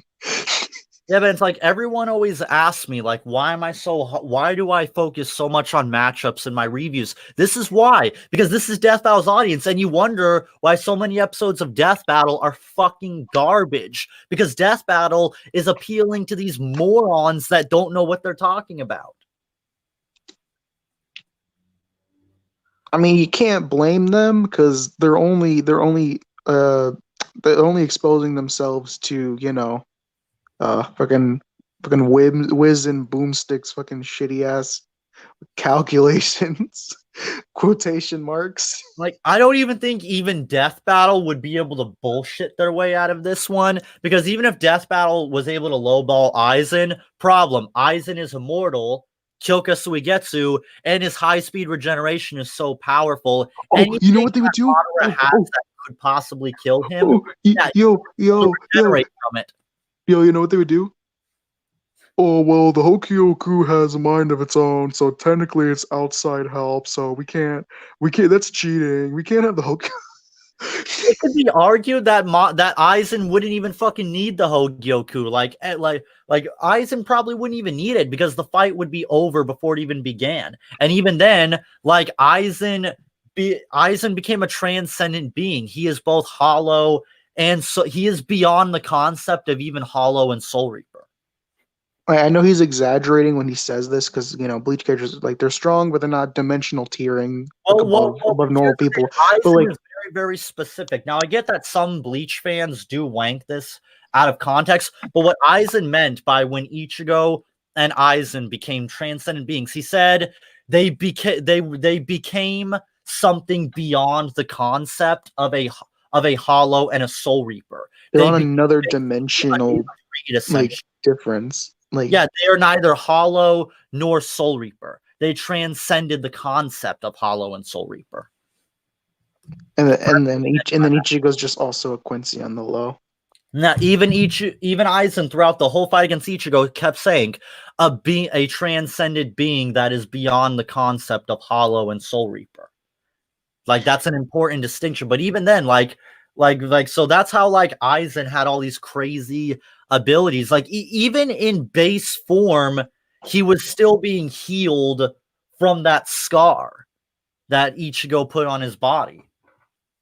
And we can always like play the scene where he gets hit with Mugetsu, completely obliterated after being cut in half, Yeah, he clean in cut in two, half, and then he was completely obliterated, which we see his body just disintegrate. disintegrate. We actually watch it happen. And then right after, not even like an episode later, you see Aizen just repairing himself. And then he's like, does his whole evil laughter and says, "Oh, haha, you almost got me, Ichigo Kurosaki." Yeah, it's ridiculous how people try to lowball these universes. It's fucking insane. Like, okay, you have Madara, who's potentially planet level, maybe, but you would have to scale him to the 9 tails or 10 tails, which is somewhat debatable. But okay, we'll give him the benefit of the doubt and say that he's planet level. Okay, like Aizen is beyond that. He's like without question planetary. Like in his base. Like yeah. Yeah, and even then, even if you want to lowball Aizen saying that he's not planet level because his feats don't show anything beyond mountain to multi-continental power, even if you want to lowball that, okay, he still has Kyokasuigetsu, which means the fight would still be over anyway. Because even if he didn't have the power to kill Madara, all he'd have to do is just keep using Kyokasuigetsu until Madara uses up all of his chakra. And we know that in Naruto, when you lose all your chakra, you become useless and you can't even fucking move. He'll probably make Madara kill himself. Because he could probably do that. Yeah, and it's absolutely absurd to suggest like, and again, Aizen is immortal. Even if Madara could kill Aizen, it's not gonna fucking happen. You would probably need to erase Aizen from existence just to get rid of him. Also, like I honestly think Aizen could clap Kaguya, and before people were so like, well, he'll just trap Aizen in another dimension. I even made a meme about this when I sent that Ukiora just casually Yeah. flicking his finger on the air and just making a dimensional portal to Hueco Mundo from the living Yeah, world. like Soul Reapers and Aran cars can casually open up dimensions to other fucking dimensions. Like he could just open the Garganta or the fucking Serete and just And, get out of there. and not just to the Ulquiorra was dimensions, but able like to links casually between break them. out of a dimension that Grimjow trapped him in, and he just casually walked out of it.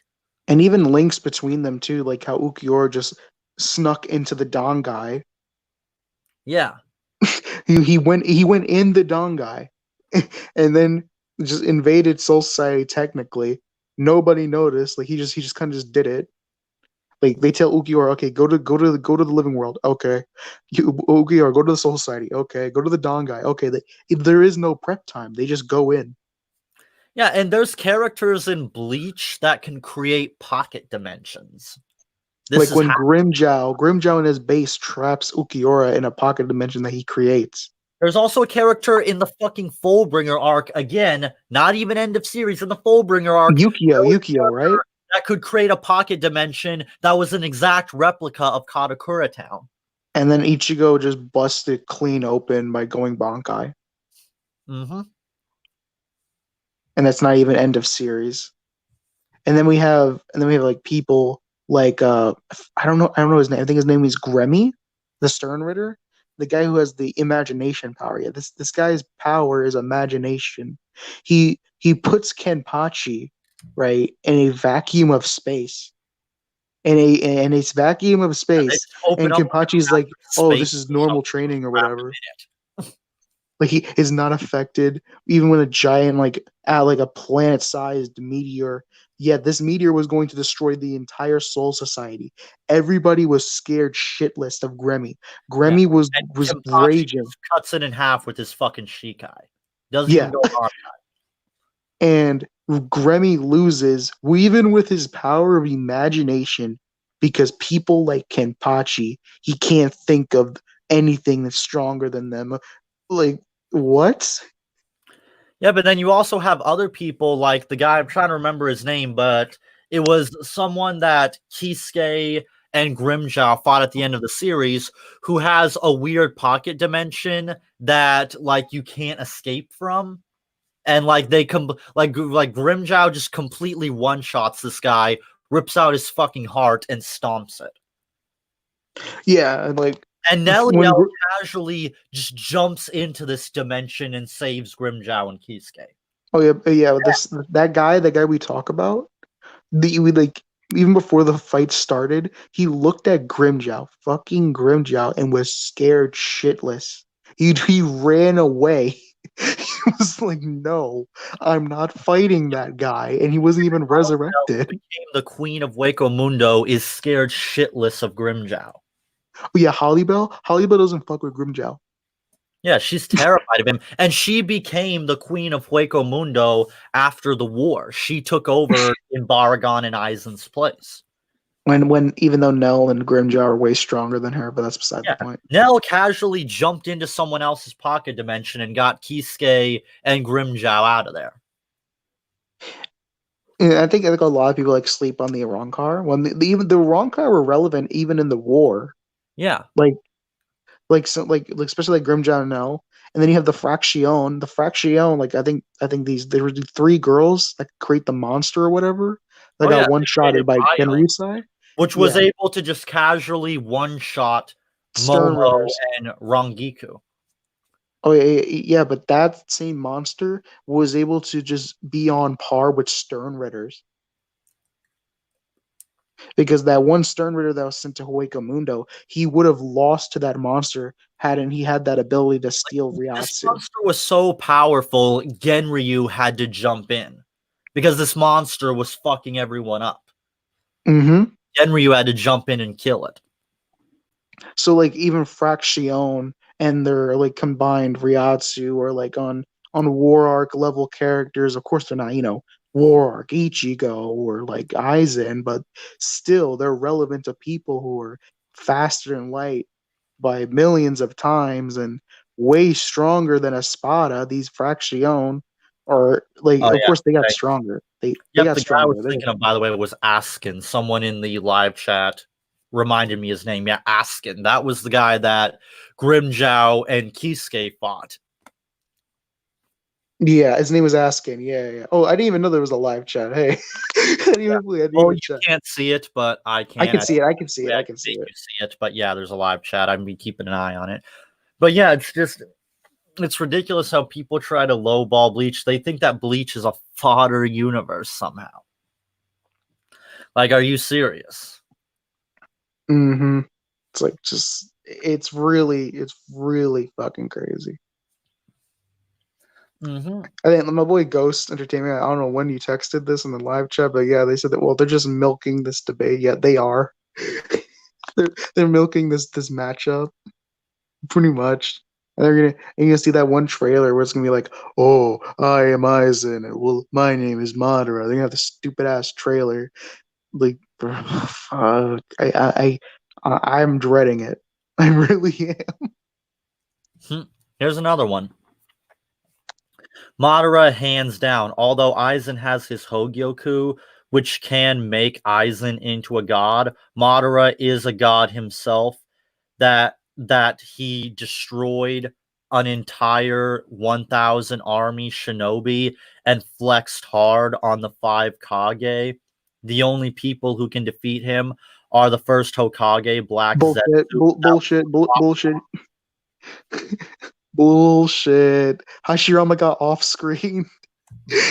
We'll give Madara that. Like Hashirama got off screen.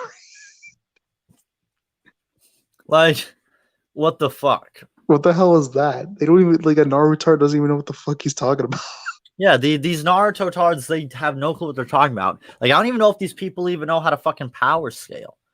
I want to go with Madara, but Aizen is just a cooler character. Given to Chad Eisen, given, because you're right.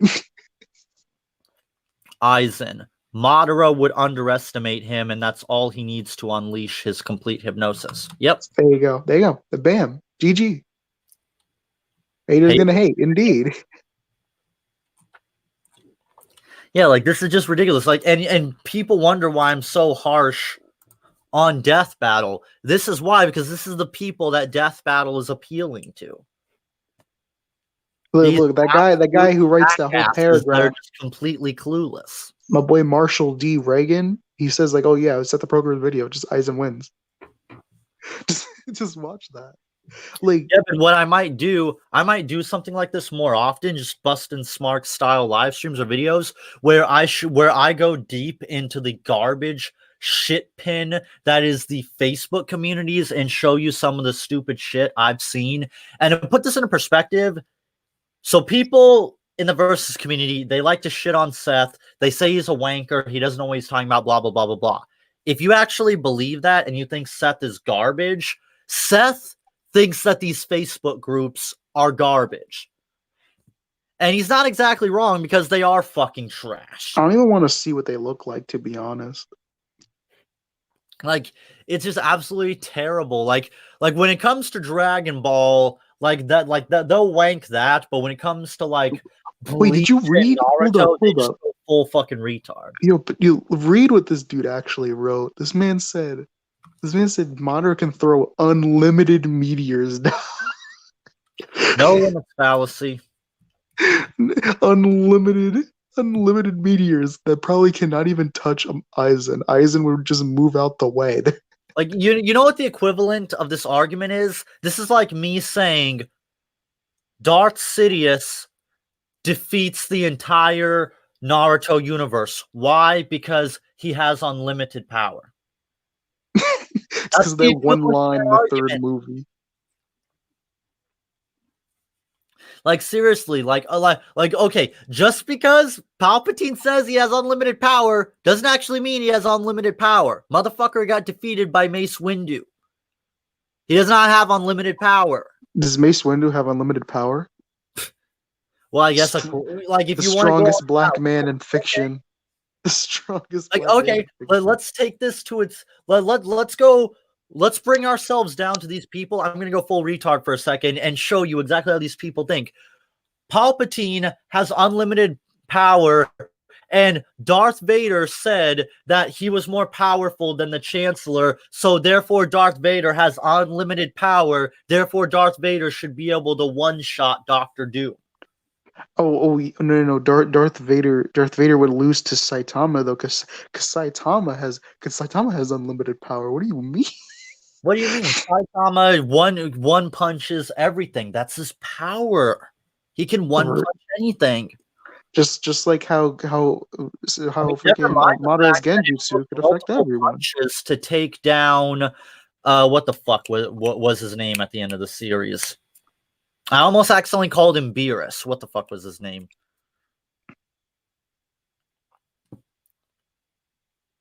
God damn it. Why did I forget this motherfucker's name at the end of One Punch Man? Boros. Yeah, Boros. Like, never mind the fact that it took more than one punch to kill Boros. That's just because Boros was just that much more powerful. Boros had unlimited power, right? But Saitama had unlimited power.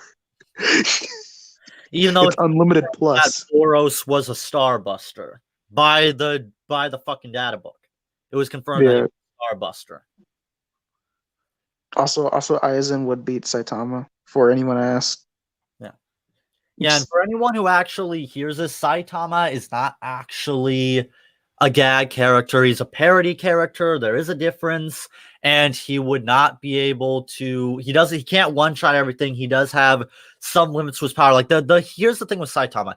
He broke his limiter. So technically he has limitless potential, but not limitless power. He just kind of became a Saiyan. He Yeah. just became a Saiyan. Yeah, now if Saitama kept training, he could become more powerful, but Saitama doesn't care. Saitama broke his limiter and became so powerful, he's like, okay, this is fucking boring. Like Yeah. Saitama even purposefully fought at a low level, so to give Boros the fight of his life, that same thing that Saitama craves. He wanted to Because he get felt bad. He Boros felt bad. right. But that's besides the point. Like, it's just, and again, you see in these comment section, even people that think that Madara is stronger than Aizen still say that Aizen would be able to defeat him. Like, that just shows you, like, what we're talking about here. Like, I don't even think even Death Battle's almighty ability to lowball characters, I don't even think even they would find a way to bullshit their way out of this. I'm still surprised they haven't made a One Punch Man video yet. Oh god, that would be a fucking disaster. Oh, you know what they would do? They have fucking Saitama versus Death Battle. So it's like everybody they've ever used. So they'll have their wanked out Chad Superman, who's apparently infinite, get loose to this Saitama because, we're Death Battle. And again, like this comment section is just full of people saying that Aizen wins, but of course, because my popularity, oh no, Madara wins the poll. Why? Because popularity. This is why polls are fucking worthless. They are so fucking useless. Of course, Madara is going to win because Madara is more popular. And to be fair, Madara is a cool character. I'm not saying I don't like Madara. Madara is awesome. It's just these people ruin it. Yeah, they Like, just rank him to a ridiculous fucking degree. It's like, holy fucking shit. Remember when they had All Might versus Might guy? Yeah, Why? you know what I Why? find kind of cute? Why? They have to use early series Aizen. Oh yeah. Yeah, real fucking brilliant Death Battle. Don't show a picture of end of series Aizen because that would give people the impression that Aizen is actually fucking powerful. Fucking This is ridiculous. I was so mad when I first saw this post. I was so freaking pissed off because I just knew what was gonna happen. Yeah, and then of course there was this dude that fucking blocked me. I wish I could show the concentrated bullshit he spouted, but he blocked me, Yo, which guys, just yo, he was just lowballing like fucking crazy. yeah, my boy Kevin, it's fucking genius, bro. One Punch Man kills anything in one punch. Therefore, Aizen, Galactus, and the SCP version of God would all obviously lose. You know, you're right, bro. You're right. You're Yeah, right. You're right. that's how moronic these people are. Exactly, bro. You're thinking like a boomstick. You're thinking with your boomstick, buddy. Look, Yeah, like no, like basically, if they ever did Madara versus Aizen, it would probably be more of a shit show than Naruto versus Ichigo. Because keep in mind, Naruto and Ichigo are fucking stronger than these motherfuckers. I still think Aizen's stronger than Ichigo. If you take off his seals, if you take off the seals, Possibly, we don't know though, because remember, Aizen designed Ichigo to be more powerful than him. I guess. It could be argued that even if Aizen was on par with Ichigo, it could be argued that since Ichigo has the true Bankai, he's still technically stronger than him, unless Aizen whipped out a true Bankai. Hey, speaking of arguments, you want to know what is an argument, Kimi? What? We can argue that adult Naruto could solo Madara. Yeah, probably. I mean, Because remember, Naruto was able to one-shot a fucking Moonbuster. Just one not shot. not just that, adult Sasuke with one arm and not even his full power was stronger than Kinshiki. And then both of them combined destroy Momoshiki, who is the same being who made Kaguya shit herself. And Kaguya is way stronger than Madara, so therefore, adult Sasuke with one arm and freaking Naruto by themselves could just beat the shit out of Madara. And an example of just how fucking brain dead.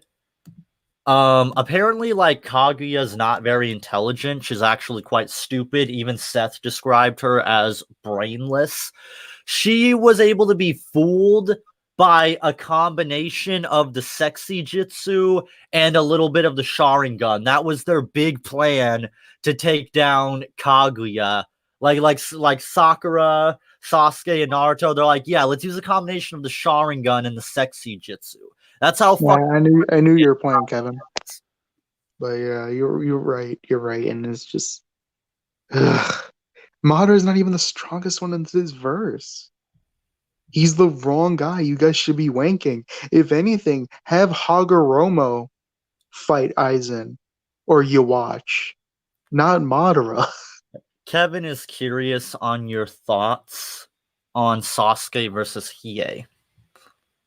Uh, I Apparently, a would lot give of my people hate that I one. would give my opinion on that one, but I have not watched Yu Yu Hakusho. I know. I'm trying to watch as many anime as possible. I'm Oh, I trying to haven't watch. watched Yu Yu Hakusho either. Yeah, I'm trying to watch Fate at the moment. But like maybe after I'm done with Fate, I'll get on to watching Yu Yu Hakusho because I hear it's really good. Oh yeah, So and I one thing can't. I want to say is real quick, I just want to plug this while I have the chance. Not too long ago, I was working on another list of like the worst death battles. What I want to do is I want the people to vote on what they think is the all-time worst death battles, and then I want to compare and contrast in another live stream my list of the worst death battles of all time versus the public's list. So please feel free to vote on this list, and I'll in a couple of weeks I'll live stream it. I'll leave a link in the description as well as in the live chat if you're interested. So please go vote on that. I think that'll be fun to see. But yeah, I still would be hard pressed to believe that anyone would look at Naruto versus Ichigo and not think that's the worst because it's just fucking terrible. The way they lowballed and misunderstood Bleach was absolutely disgusting. They didn't even try with the animation. Nope. The animation was pitiful. Okay, wait. I'm gonna respond to Kevin a little bit more. Yo, Kevin, if right now all I know is Sasuke, so like Sasuke's like on Otsutsuki levels as the one I know right now because he's able to take on, as we said, Momoshiki and freaking probably like slap Madara casually nowadays. So I don't know how strong Well, no, Hiei is, he had but Naruto's help when fighting Momoshiki. yeah, but true. But then again, he was still clapping, Kinshiki and base Momoshiki was the one that, and possibly a weaker Momoshiki was the one that uh freaking what's her name, Kage was scared of. So I don't know how strong Hiei is, but if he's as strong as that, mm, dang, I need to watch Yu Yu Hakusho then. Well, apparently Death Battle does firmly believe that Yu Yu Hakusho characters are planet level. Their logic was that throughout Yu Yu Hakusho, we're constantly told that the characters can destroy the planet, but we just never see this. And Death Battle thought, like, this makes no sense. If we're constantly told that they can destroy the planet, why wouldn't they be planet level? So they tried to find a feat to be able to show this off. And it's also explained that apparently in Yu Yu Hakusho, the world of Yu Yu Hakusho is stronger and more resistant than Earth, apparently. Mm. That's why we haven't seen it be destroyed yet. Which isn't out of the realm of possibility because we know that in Pokemon, the Earth in Pokemon is far more durable than the Earth in our real world. Because if it wasn't, then there's a lot of Pokemon that would just casually destroy the fucking planet. Darkrai and freaking like Mewtwo, and then we have the freaking Dialga and Palkia, who are space time You have manipulators. Groudon over here that could cause all the volcanoes in the world to erupt just by simply existing. And an No, example, like in the lore, if Groudon versus Yellowstone ever erupted, we would be fucked. Very, very fucked. If Yellowstone erupted, the world as we know it would fucking end. like half the world will just be covered in lava. Meanwhile, you have Groudon versus Kyogre, and Groudon and Kyogre were just destroying the planet. Yep. And Rayquaza, the Dialga and like Groudon and Kyogre, like Rayquaza was so powerful, Groudon and Kyogre stopped fighting simply because Rayquaza was so powerful. They didn't want to fight him. And that's not even Oh, like the Rayquaza, in the original. we're done. In the We're done. original, they only showed their OG forms, and the newer version with their primordial forms, which are way stronger than the ones that we are shown originally. And then we have Rayquaza's Mega Evolution. It's not even implied that Rayquaza was Mega Evolved when he did that. Mm-hmm. So we can argue that base Rayquaza just collapsed both Primal Kyogre and Groudon. Yeah, that's another thing I want to talk about another day is the way that Death Battle just completely fucked over Pokemon with Greymon versus Charizard because that was fucking bullshit. Like the Pokemon universe is far, Slept on. far stronger Slept on. than Death Battle would make you think. It's slept on heavy. Mm-hmm. But that'll be Especially my boy Shadow Mewtwo. I love Shadow Mewtwo from Pokemon Tournament. yeah, That's like and my I favorite. pray to God that this never fucking happens because if this does happen, I am gonna lose my fucking shit. I almost want to say if Madara versus Aizen ever happens, I might just straight up delete my fucking channel. Dude, it's not even if they make Aizen win. It's how they would Even if represent they them. had Aizen win, I still don't want this to happen. Exactly. Because then they'll say some shit like, "Oh, well, Madara is only a building buster, and Aizen can casually kick a cat real hard into space." Absolutely ridiculous. And again, I'm sick and tired of people lowballing the Bleach universe. It needs to fucking stop.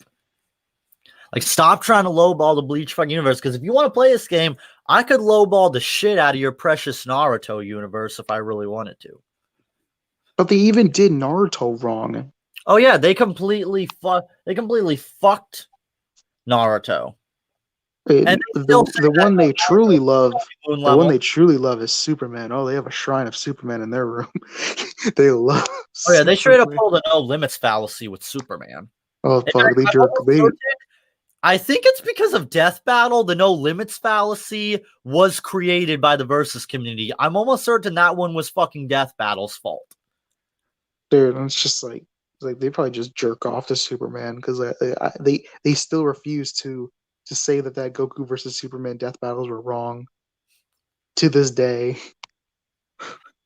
Yeah, and in and in regards to Gilgamesh versus Aizen, I actually don't have too much to say on that because Aizen would just completely decimate Gilgamesh. Gilgamesh wouldn't be able to fight him.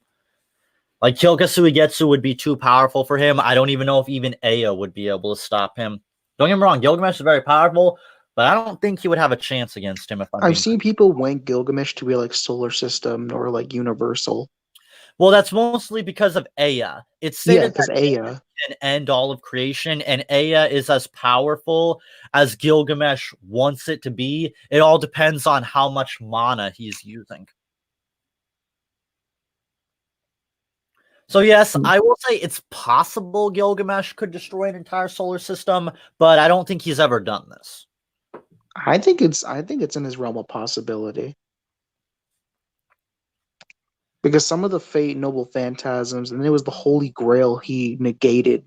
The Holy Grail was lashing out at the world, and he just pulled out Aya and just went, no. Yep, exactly. Yeah, so And it's then very yeah, so Gilgamesh is very powerful, but that's something I'll save for another day. But if you don't have anything more to say about Madara versus Aizen, we could carry on to our little bonus thing of Jigsaw versus Light Yagami, which is something I've been interested in doing for a long time. Because I know a lot of people always like to say, oh, Light Yagami versus Lelouch. I think that's kind of lame. Like, I honestly think Jigsaw would be a much better opponent for Light than Lelouch. I honestly think Light would completely spank Lelouch, if I'm being honest. I guess another thing I need to watch is Code Geass. But I've heard Lelouch like basically takes over the world in like 5 episodes. But on to like the Jigsaw versus Yeah, Light like this is something thing. we were actually talking about before this live stream, and it got pretty interesting real quick. So the thing we came up with, since this is a battle of wit and not a traditional death battle, what we came up with was this: Jigsaw gets access to his crew, meaning he gets all of his apprentices, and Light Yagami is allowed access to Misa, Mikami, and Takeda.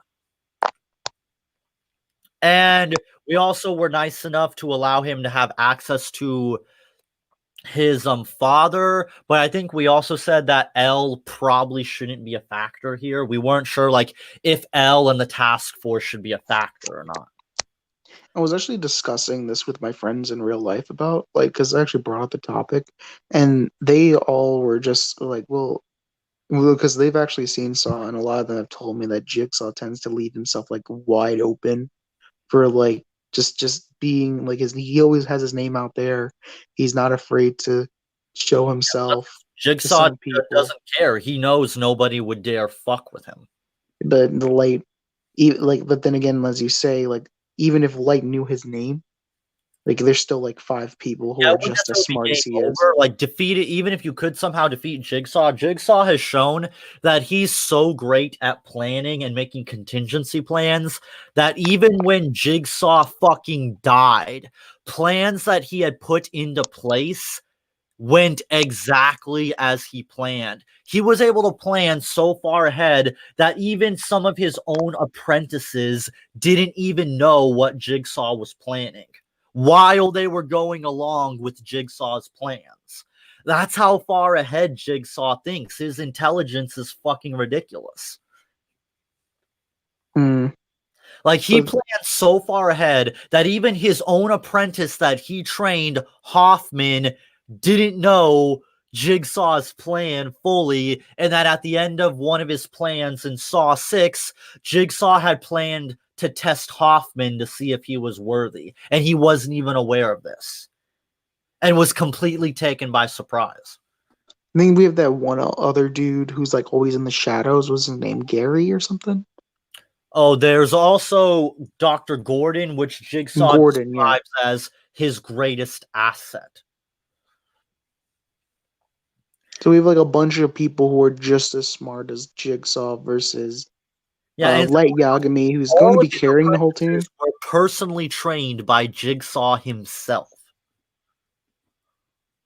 Like we have Why they're like so two intelligent. people with Shinigami eyes and a newscaster. And also I think uh does he have access to Interpol? I'm not sure. I mean, well, he can have access to the Kira TV thing that Takeda run because all of them have their strengths and weaknesses on Jigsaw's side and Light's side, and some of them have their weaker links. On Jigsaw's side, he has Hoffman, who is a detective who is actually possibly one of the more dangerous ones because if Hoffman wants you dead, he will go out of his way to fucking kill you, no matter what it takes. Like, he was able to hunt down Jigsaw's wife, who was being kept in protective custody by detectives and police officers, and he casually figured out where she was located and just killed everyone. Yeah. And that's just Hoffman. You also have Amanda, who her gimmick is she makes unwinnable traps. If you get caught by Amanda, you're fucked. You're not surviving. While Jigsaw gives everyone a chance, Amanda doesn't give you a chance. If you get caught by Amanda, your death is guaranteed. You also have Logan, who is a forensics person. He works in forensics and he was in the military. And he was possibly one of the most talented of his apprentices because he proved himself worthy of Jigsaw. So, what happened with Logan was essentially he set up a game that was identical to a game that Jigsaw set up before even the first Saw movie, and it was a game that nobody even knew about but him. And he set it up identical to Jigsaw's game. And he also casually took out a detective that was responsible for the death of his wife. He just casually took him out like he was nothing.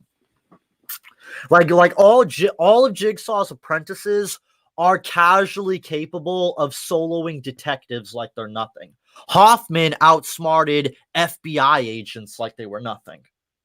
So just Jigsaw's apprentices are on par with Light, who was able to take out members of the FBI. And this is just Jigsaw's apprentices, not Um Jigsaw himself. if I could like jump in, I would still say Light is smarter.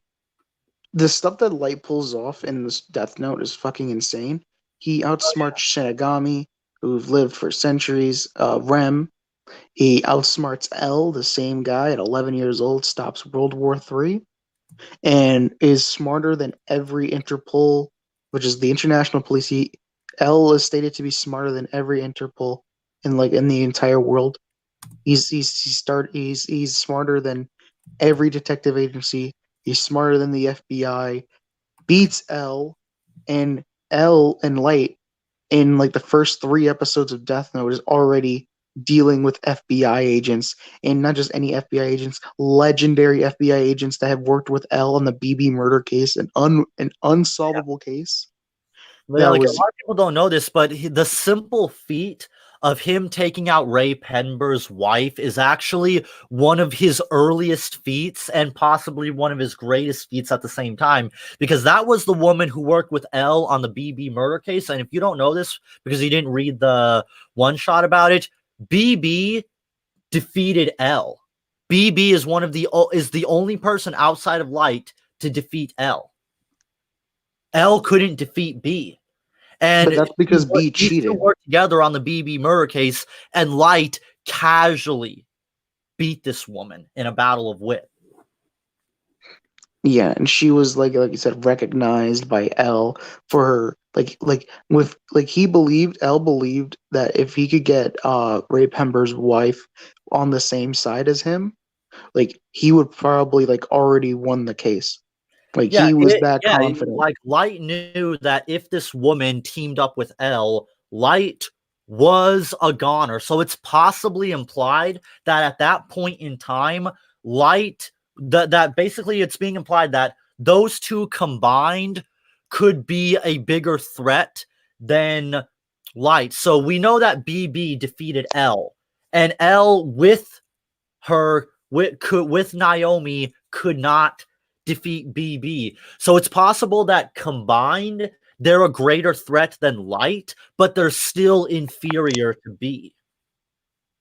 Which seems to imply that B is possibly a greater threat than even Light. But as we saw, Light was able to defeat Naomi and defeat L, which means he's possibly on the same Well, level as B in the or novels, the reason why B was the reason why B won is because he had the Shinigami eyes. Yeah, that's an important thing to know. Like, B had the Shinigami eyes. Light defeated him without the Shinigami eyes.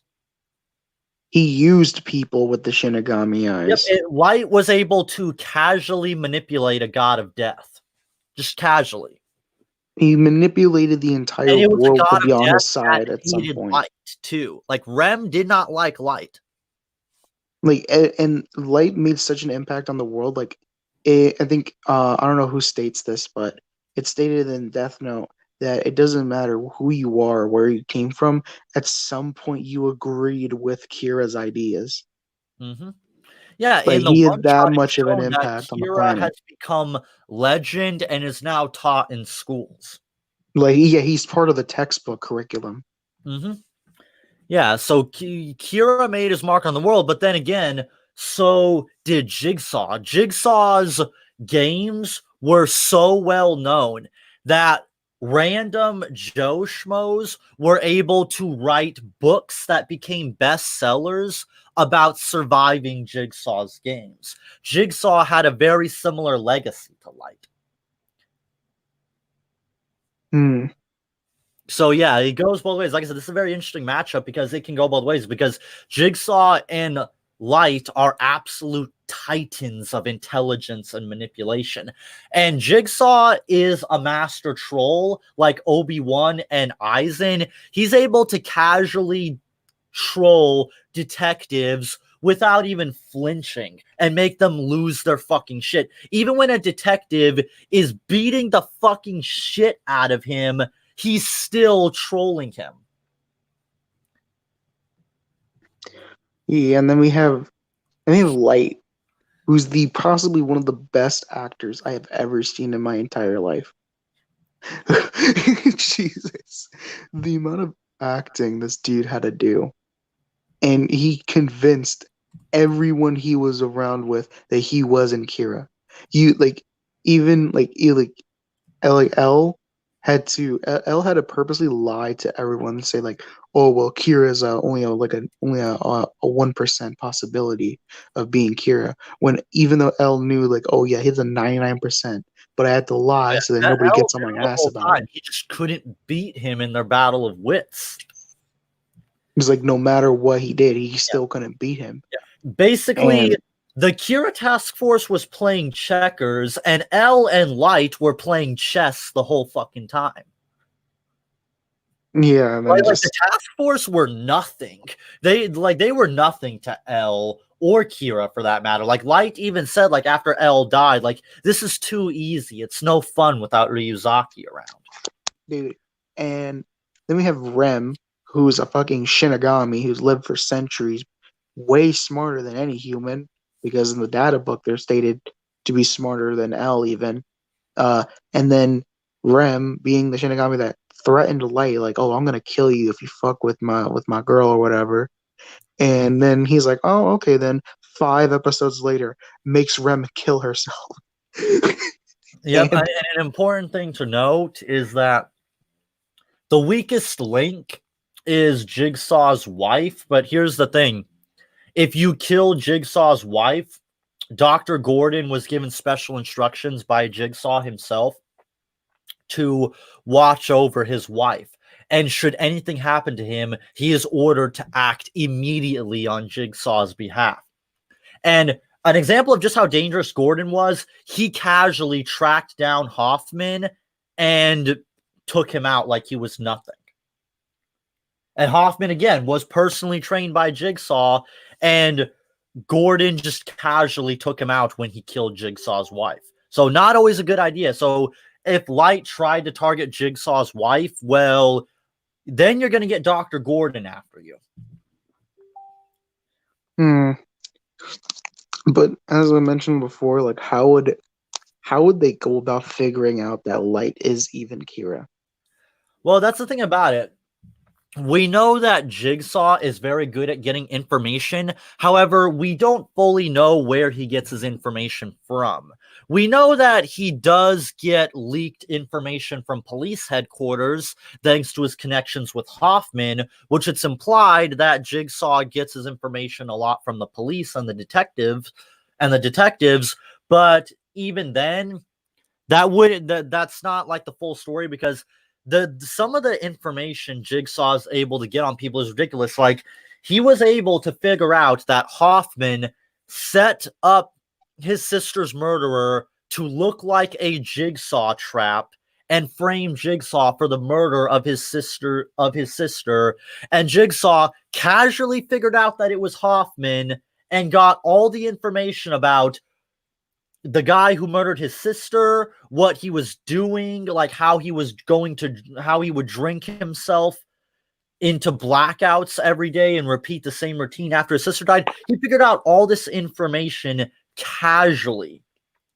and was able to say, like, all the information I have is where it needs to be, and should I disappear, this information will be leaked and your life as you know it will be over.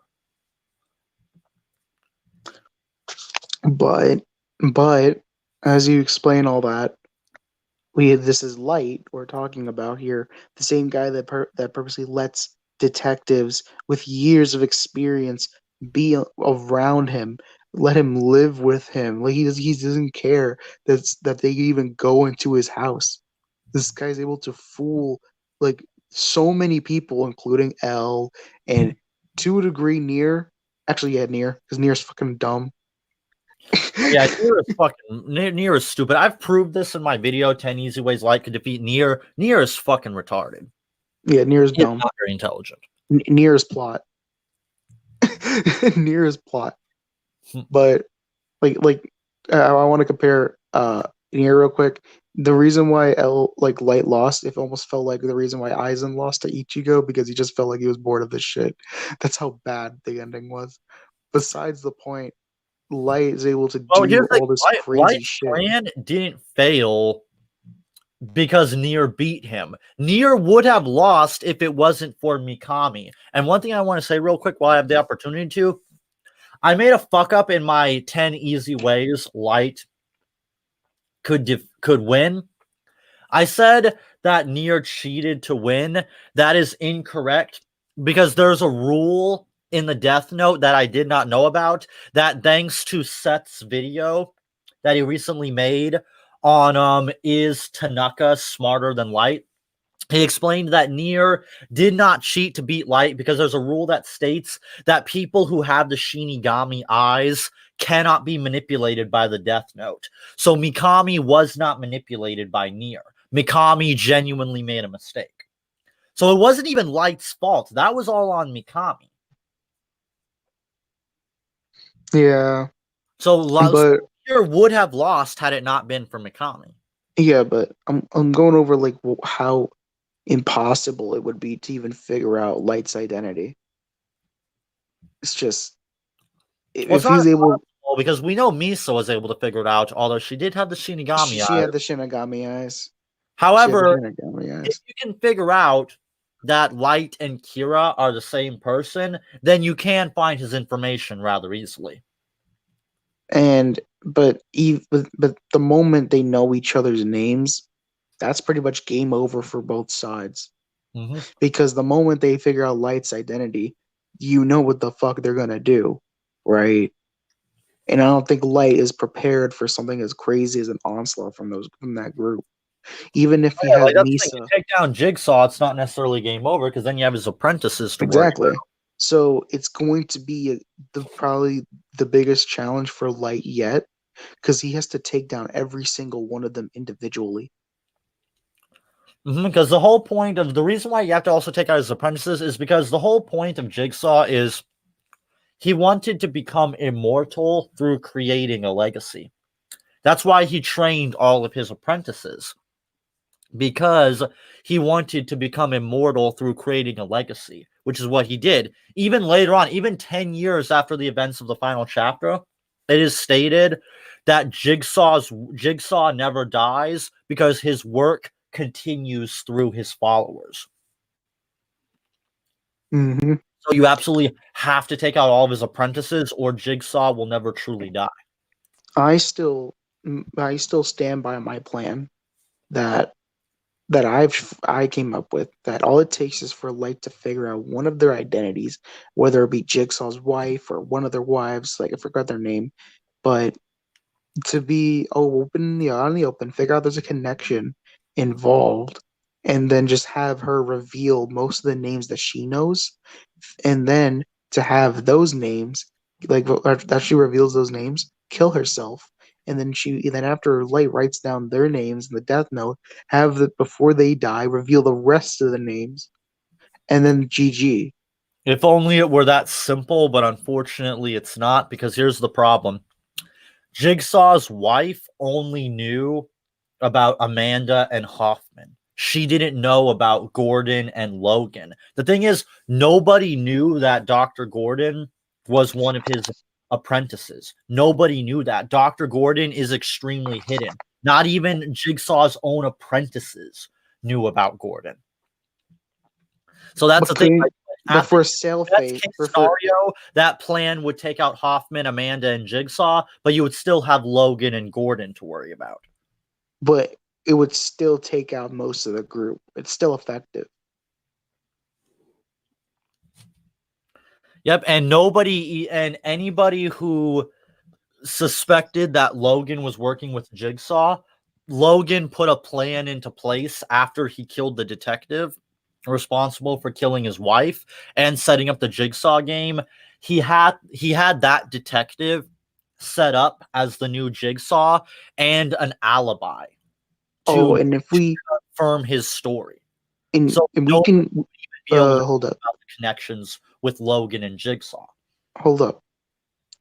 If we're being fair and we're like this is like a whole like death battle or whatever hell, right? And we're saying that they're all going all out. To be fair on Lightsport, he was purposely holding himself back. Like he was letting himself get caught in some areas to make the game more fun for him.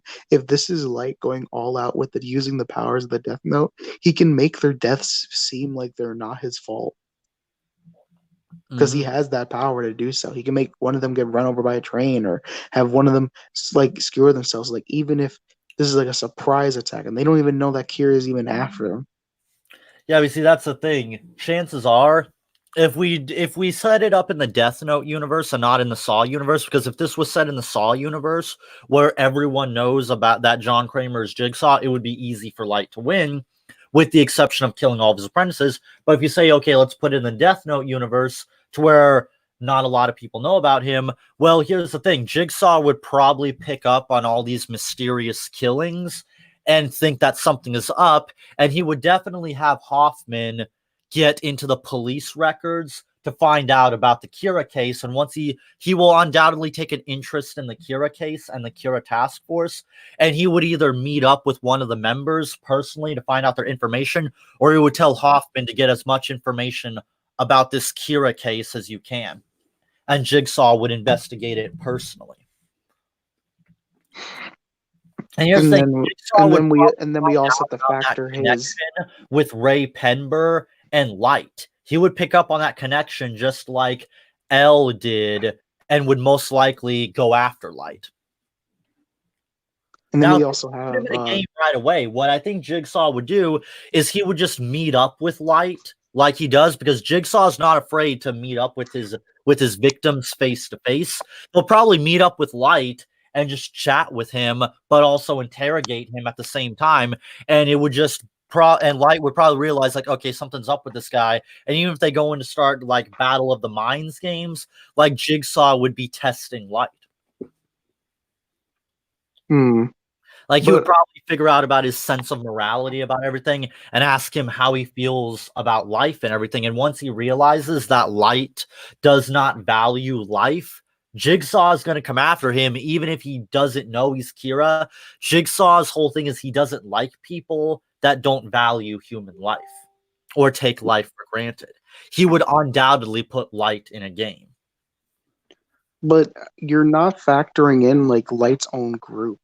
what would like me he would have Mikami do some things with the Shinigami eyes. He has Well, if you Misa. kill Light, then you automatically kill Misa because Misa committed suicide when she found out Light died. So you kill Light, there goes Misa.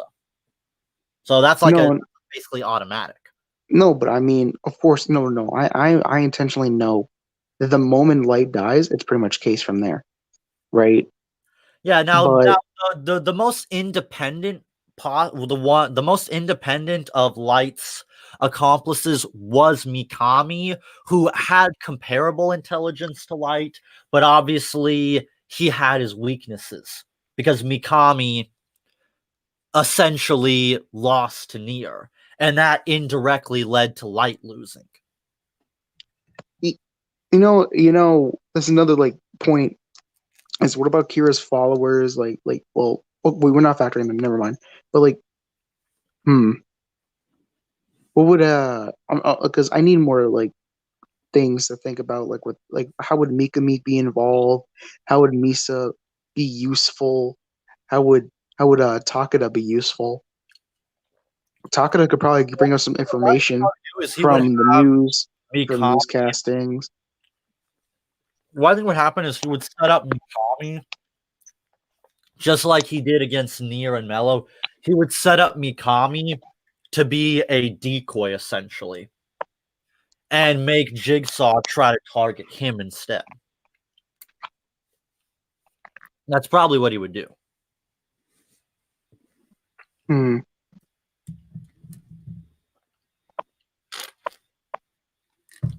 But then again, it depends because this would be a very tricky battle of wits because both are extremely talented. And once Jigsaw puts a plan into place to take out Kira, even if you kill Jigsaw, the plan's not necessarily going to stop. As we saw, when Jigsaw died, his games never stopped. And he even flat out told the police that, yeah, basically what he said is, yeah, you think it's over just because I'm dead. The games have only just begun. Hmm. Damn. Because there's so much Jigsaw can do, and I'm just trying to figure out. Yeah, and even with the Shinigami eyes, here's the thing. Jigsaw and his apprentices had a thing for wearing masks, specifically pig masks. So if Jigsaw finds out about the Shinigami eyes, he's gonna start telling all of his apprentices that you keep your pig masks on at all time and don't go out in public often. Like Jigsaw would tell his apprentices, if you believe you are being followed by one of these people with the Shinigami eyes, make sure you have your pig masks on. So yeah, that would be an easy counter to the Shinigami eyes, if I'm being honest. Hmm.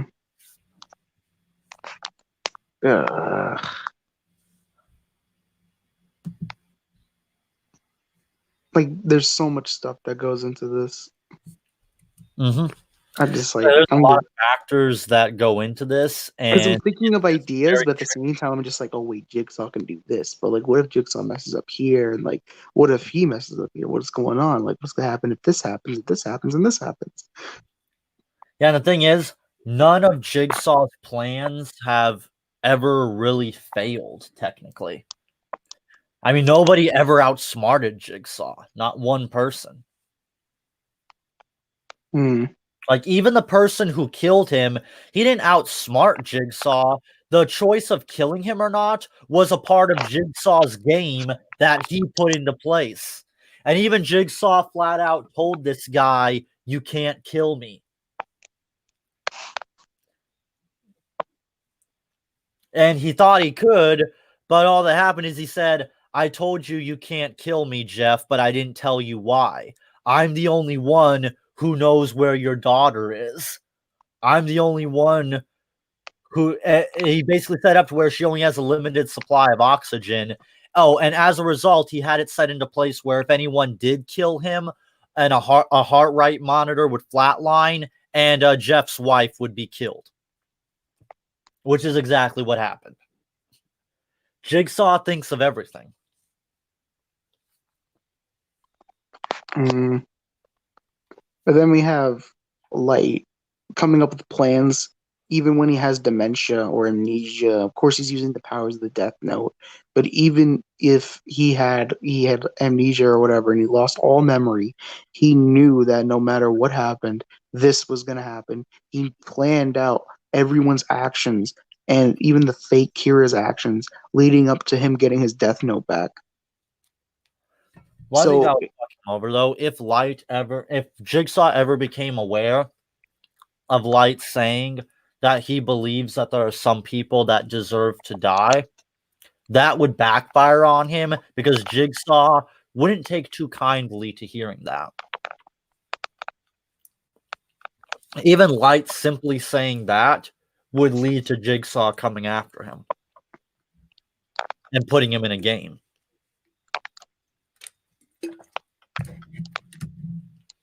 So again, it's very tricky. And if he's able to get access to the information from the police task force, if we say that the Kira task force is a factor here, then he would probably be able to make the connection with Ray Penber, and he would most likely stalk Light's family, especially his father.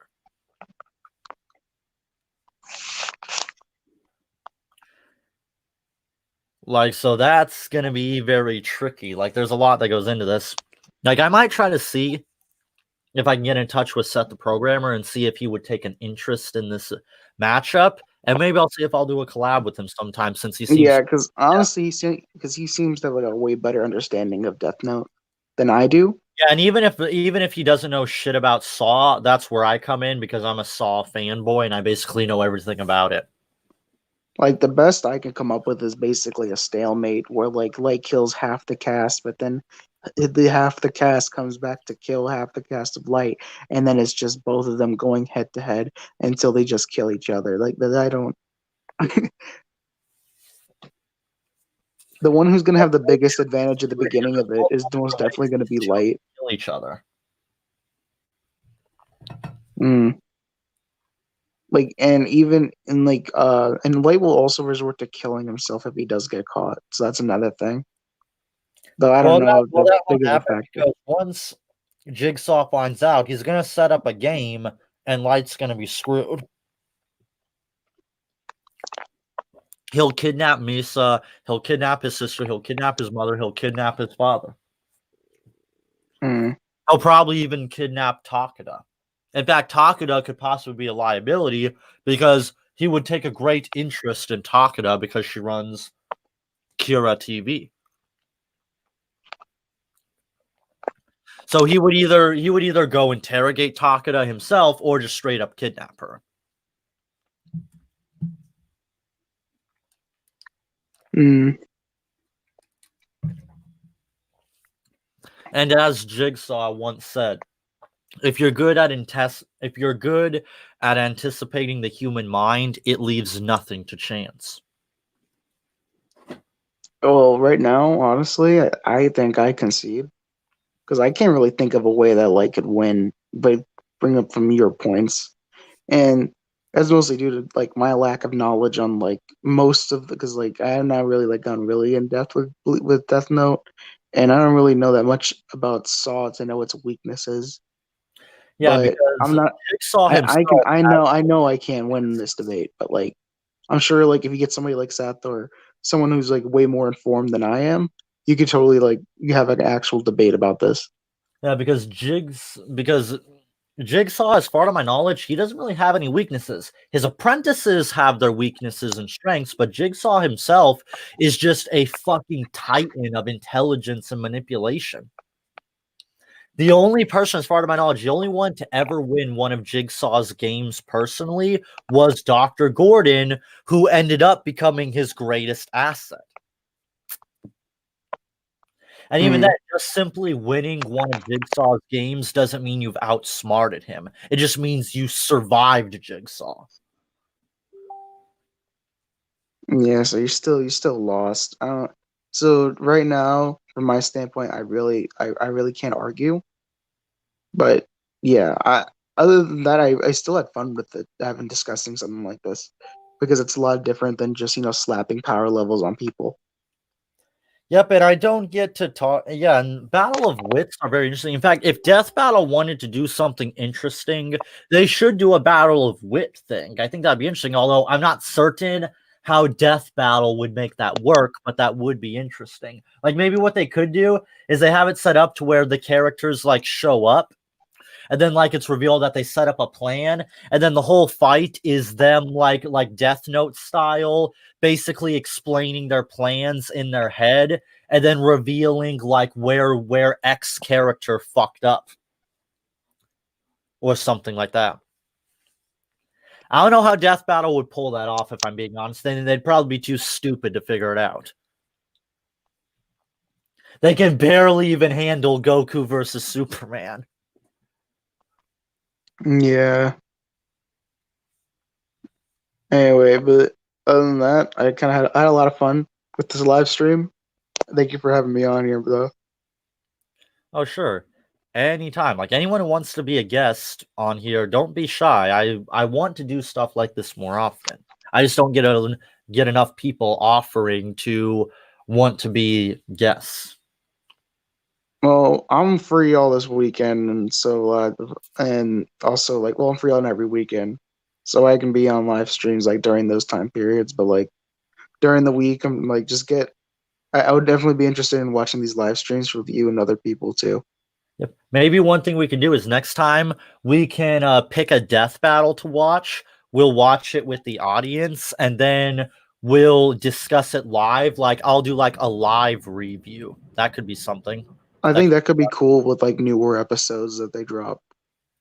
Yeah, like right now I'm still on my hiatus, and even then, this video, it was more about Madara versus Aizen than Death Battle itself. Death Battle was just the catalyst for which this debate happened, because Death Battle has a thing for keeping debates going or wanting to bring debates back. Like with Pokemon versus Digimon, they wanted to bring that flame war back so they can milk it for views. Like once they saw that there was a flame war going on between Naruto and Ichigo, they did not hesitate to do Naruto versus Ichigo. It's scary. Almost a week after Watch Mojo made that video, Death Battle almost immediately, like a couple weeks later, jumped and did Naruto versus Ichigo. Like Death Battle may be stupid, but they are very calculating. None of their shit is coincidental. That's the thing to understand about them. And they will gladly take advantage of this flame war and try to bring back the debate of Madara versus Aizen, even though the debate is over.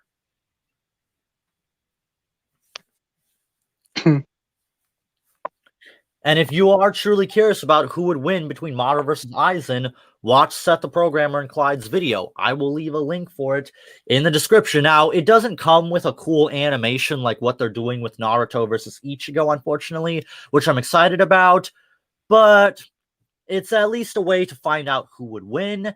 And who knows, maybe someday Seth and Clyde will say fuck it if their Naruto versus Ichigo goes over well, and maybe they'll do an animation for Aizen versus Madara as well.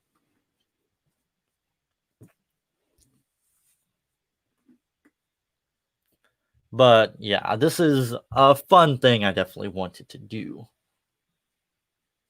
Well, we had a good time. Thanks for everybody who's watching and listening to us ramble about fictional characters. But yeah. Yep. See y'all because I gotta go. All right. See you around. See ya. Hey, sub to my channel, by the way, even though I don't post anything. Sure, why not?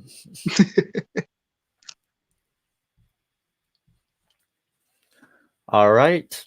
And if you want, I can stick around for a little bit longer and we can take a quick peek at the community thing I set up of the worst death battles if you guys want, or I'll just let you guys go. Don't worry, Kevin. I'll definitely do that more live review.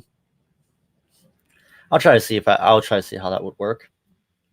But before I go, I guess we could check the results a little bit. Hopefully this will blow up, because the results have been all over the place lately. Like at first it was Naruto versus Ichigo, then Gaara versus Toph. Now it's Big Head versus Deadpool. Like these 4 death battles: Tracer versus Scout, Naruto versus Ichigo. Oh wait, hold on. Let me change something real quick.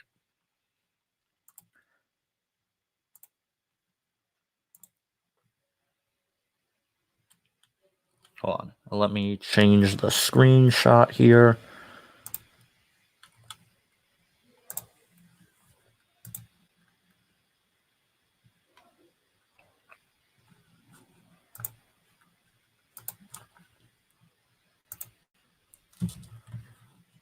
All right, that should do it. There we go.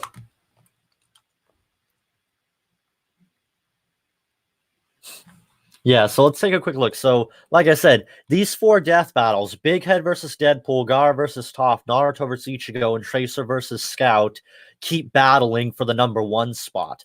At one point, Tracer versus Scout was at the top, then Naruto versus Ichigo, then Gaara versus Toph. Now it's Big Head versus Deadpool. And if we go down, we got Goku versus Superman, Yang versus Tifa, Natsu versus Ace. I'm actually surprised most people agree with me that Natsu versus Ace was fucking garbage. Dracula versus Ganon, and Lucy versus Carnage. Yeah, this one was fucking trash. Although I think I might always be being a little bit too soft on this one. Apparently, a lot of people really hated Lucy versus Carnage, and I don't fully blame them. Lucy versus Carnage was fucking stupid. Ben 10 versus Green Lantern. Yeah, that one obviously pissed a lot of people off. Whis versus Mitsu루. Urza versus Zoro. But the Fairy Tail fans really didn't like this one. Pikachu versus Blanca. I remember back in the day, I used to say the only reason why I liked Pikachu versus Blanca was just because I got to see Pikachu die. Because even though I'm a huge Pokemon fan, I fucking hate Pikachu. I hate him so much. Renamon versus Lucario. No surprise there.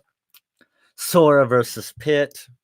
Mario versus Sonic. Another one I thought would be much higher. Ghost Rider versus Lobo. I made a review on why that one fucking sucked. Sub-Zero versus Glacius. This one is just so bad from my perspective just because it's so fucking forgettable. It's just the definition of filler. Apparently, this one pissed off a lot of Power Ranger fans because one of my subscribers, who is a huge Power Ranger fan, was really pissed off that the Dragon Zord lost to Mechagodzilla and said that they keep lowballing the Power Rangers. And he really wants me to review Leonardo versus the Red Ranger, but I don't think I'm going to do that because of my hiatus. I don't know. Hulk versus Doomsday. Yeah, a lot of people got pissed off by this one. At least it was better than doing Hulk versus Broly. That would have been even more of a disaster, I think.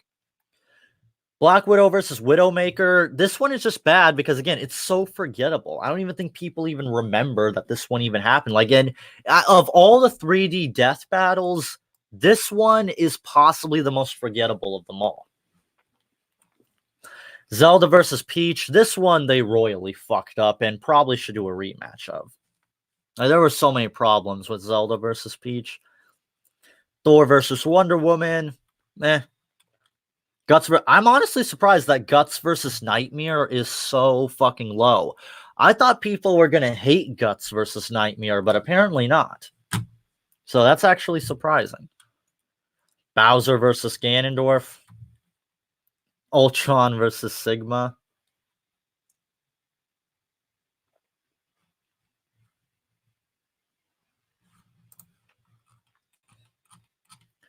You want that? You want that on the list? Consider it done.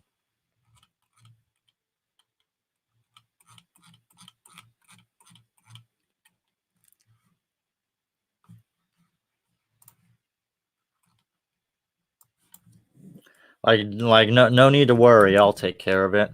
I honestly wasn't sure whether to put that one or not because I know there are some people out there like Splash, who is a pretty good member of the Versus community, and others call bullshit on Daredevil versus Nightwing. I thought it was good, one of the better death battles, but I guess I can see why people were pissed off by it.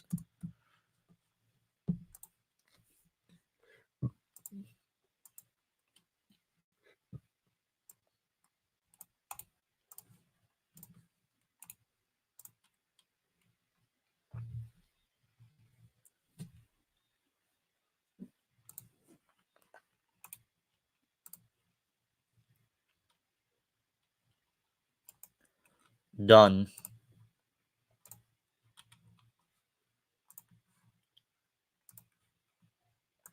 All right, there you go. Now he is on the list, so now you can vote for him. Okay, now where was I? Oh, yeah.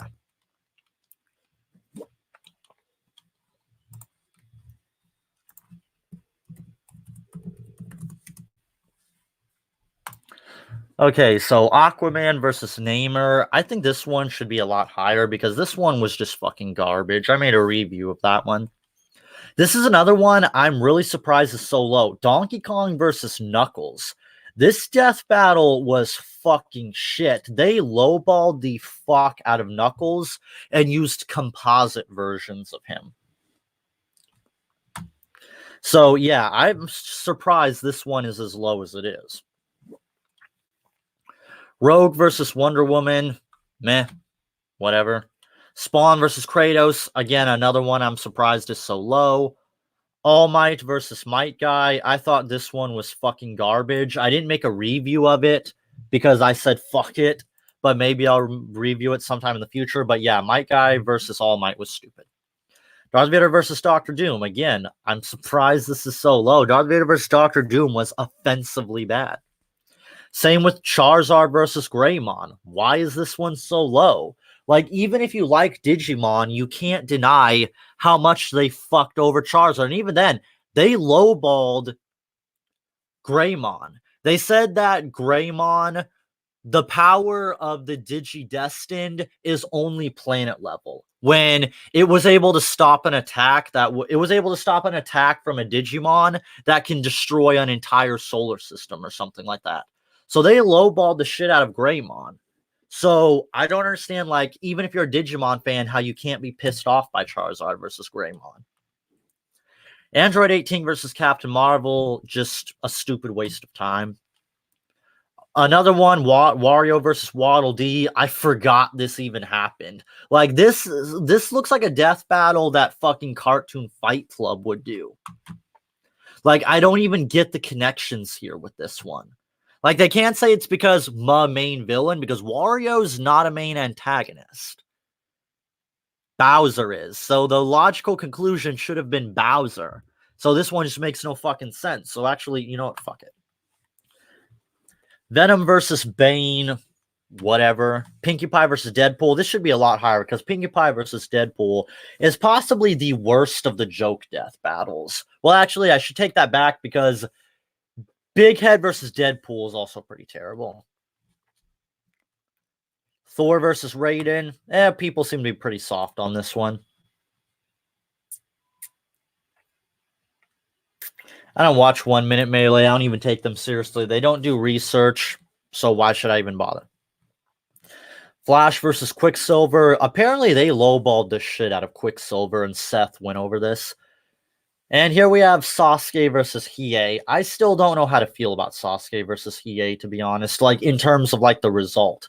Like, I know I said Sasuke versus Hiei was one of their better death battles, but apparently a lot of people called bullshit on Hiei winning. I don't know enough about Hiei to be able to say whether or not I think he would beat Sasuke. Jotaro versus Kenshiro. This one, I really don't get, like, why people don't like this one. Like, yeah, Seth said that they did fuck up some stuff with Kenshiro that made no sense, but Kenshiro would have still won the fight regardless. Scrooge McDuck versus Shovel Knight. This one was fucking stupid. I don't even think people even wanted to see this because what is even the connection here? Like, even most people who voted on this didn't even seem to give a shit about it. Leon versus Frank West. I thought the matchup was stupid, but I guess it was cool. Although the fight wasn't as cool as it could have been. Leon didn't even go John Wick mode on Frank West, so boo. Batman Beyond versus Spider-Man 2019. A lot of people have called bullshit on that one, Seth being one of them. Justin Bieber versus Rebecca Black. It's whatever. Link versus Cloud. A lot of people seem to hate this one. Again, I don't get why. I do agree that it has not aged well, but for what it is and considering the circumstances, it's fine. Ragna versus Soul Bad Guy. Apparently, a lot of people said that they really lowballed Ragna, which wouldn't surprise me given Death Battle's track history. And of course, they have to go with the sprite animation. Although I guess in Death Battle's defense, these two are from 2D fighting games. Although Soul Bad Guy does have 3D versions of his game, so fuck it. Amy versus Ramona. Like, this one was just stupid. Like, if you're gonna do like a Yandere Stalker matchup, just do Yuno Gasai or something. Why do you gotta do these two? Like, Amy is fucking retarded, and most people don't even know who the fuck Ramona even is. Let's see, I already made a review of this one, Johnny Cage versus Captain Falcon. Stupid, because Captain Falcon completely destroys Johnny Cage, but whatever. Power Rangers versus Voltron. I know I haven't reviewed this one, at least as far to my knowledge, but holy fucking shit. Whoever thought it was a good idea to hire Matt Pat as a fucking voice actor needs to be fired. Matt Pat cannot do voice acting. If for some reason you're listening to this, Matt Pat, stay out of the fucking Versus community because you don't know what the fuck you're talking about. I have a response video in the works for your dumbass, Matt. And don't ever try voice acting again. You can't voice act. Okay, Matt Pat, just stop. While you're at it, delete your fucking channel because your theories are fucking terrible. Terminator versus RoboCop. Even though I reviewed this one and I said it was good, they did lowball the shit out of Terminator, and the Terminator should have fucking won. Someone sent me some videos going over this, and I'll probably make a debunking sometime, but yeah. They were really off base with saying that RoboCop would completely destroy Terminator. And they ignored a lot of feats and did not look at Terminator at its strongest. They tried to look at points when the Terminator was in a weakened state to say that, oh, well, Terminator was defeated by a homemade pipe bomb, so therefore he would win. You know, that makes no sense because the Terminator has survived gas trucks blowing up in his face. I've talked about this one. Smokey Bear versus McGruff. This is the one death battle I have not seen because it was so stupid. I actively refused to fucking watch it, and I don't think I ever will watch it. Like, the only reason I haven't voted on it is because I haven't seen it. But this one just pissed me off so much. People have asked me, what the fuck even is this death battle? Is it a joke death battle? Is it not? Hell if I fucking know. This one, I got a lot of shit for Miles Morale versus Static Shock. I don't know why. This death battle is fucking garbage, and I'm surprised that there was a lot of people leaping to Death Battle's defense. So now, maybe it was just mindless Death Battle fans that even Seth shits on, but I really don't get why I got so much shit versus Miles versus Static Shock. Now, I know some people said it was because they didn't like how I said that my animations were better than Death Battle's. However, they don't seem to understand the argument I was trying to make. I admit sometimes I don't explain my points very well. The point I was trying to get across was in regards to their OC characters. I probably should have made that distinction. What I was trying to get across was their original characters look like fucking garbage. And when my character and animations look better than theirs, that's pretty pathetic. Now, I don't know if Wiz and Boomstick made these animations themselves or they had someone else to do it, but their characters look fucking terrible. And if they did hire someone to do it, that person should be fired, honestly. That's the point I was trying to get across. I guess some people were thinking that I was trying to say that the animations that I made like 3 or 4 animations. I was trying to say that they're better than some of their 3D animations like Goku versus Superman or something like that. Obviously, that wasn't what I was trying to get across, and I admittedly probably should have explained that point a little bit more. But my point still stands that when some of my animations look better than theirs, that's pretty pathetic because I don't know jack shit about animation, and Death Battle has an entire animation team at their disposal. I don't. I have one animator at my disposal who's still working on Simon Belmont versus Ghost Rider. That's still in the works. They are still working on he's still working on that death battle single-handedly. I still don't know when that's going to be finished. Ratchet and Clank versus Jack and Daxter. I don't know about this one, to be honest. Black Panther versus Batman. This one was stupid because what I hate about Black Panther versus Batman, they only did that death battle just to bank on the surprise popularity of Black Panther. Again, death battle likes to do that shit. They like to do trendy matchups. And of course, it's no coincidence they have Black Panther win. Because they wanted to get those fucking clicks. Boba Fett versus Samus Aran. This one, I like the remake, although the first version of it was fucking shit. Although I would argue that this is a dumb matchup because Samus Aran is way out of Boba Fett's league. Like, Boba Fett has no fucking chance against that. Mewtwo versus Shadow. This one was just fucking stupid. I never reviewed it, but holy shit, this was stupid. I remember talking about this in the Versus community when I first heard about them doing this. Luke versus Harry Potter. Apparently, some people thought this one was terrible. I can see why. I don't know why they thought that was a good idea.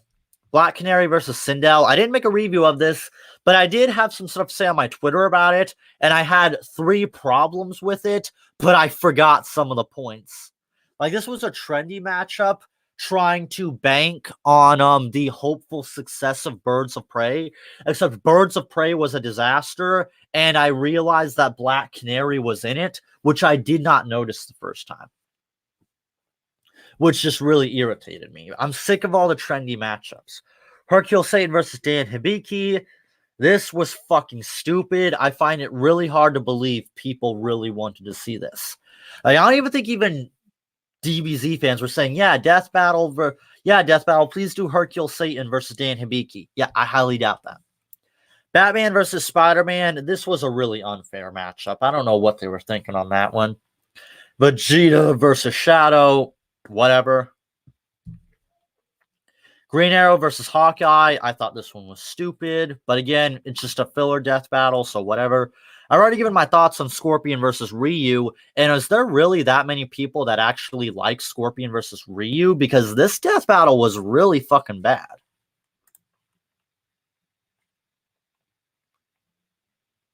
Yeah, I mean, the Scott Pilgrim movie is pretty good. I watched it on Netflix. Pretty good movie. I highly recommend it. But yeah, Scott Pilgrim is pretty good. I'm not going to say that like Scott Pilgrim isn't good because it is, but not a lot of people know what Scott Pilgrim is. Even when the Scott Pilgrim movie came out, it bombed because not a lot of people knew what it was. Which that wouldn't surprise me. And if Smokey Bear versus McGruff is on the same level as Cartoon Fight Club, then I don't want to review it because every time I have to talk about Cartoon Fight Club, I almost have a fucking heart attack and die from my blood pressure rising. I can't review Cartoon Fight Club because his stupidity is a danger to my health. Like, as bad as Death Battle is, at least their stupidity isn't a danger to my health. Unlike Cartoon Fight Club, if I continued to review Cartoon Fight Club, I would probably fucking die, if I'm being honest. This is another one I don't get. Doomslayer versus Master Chief. Why is this so low? They fucked over Doom Guy and lowballed the fucking shit out of him. And the animation was garbage. Holy shit, the animation was fucking horrid. They didn't even fucking try. Like, what the actual fuck? Like, do people really like this one that much? Like, guys, Doomslayer deserved better, and so did the fucking audience. Bomberman versus Dig Dug, whatever.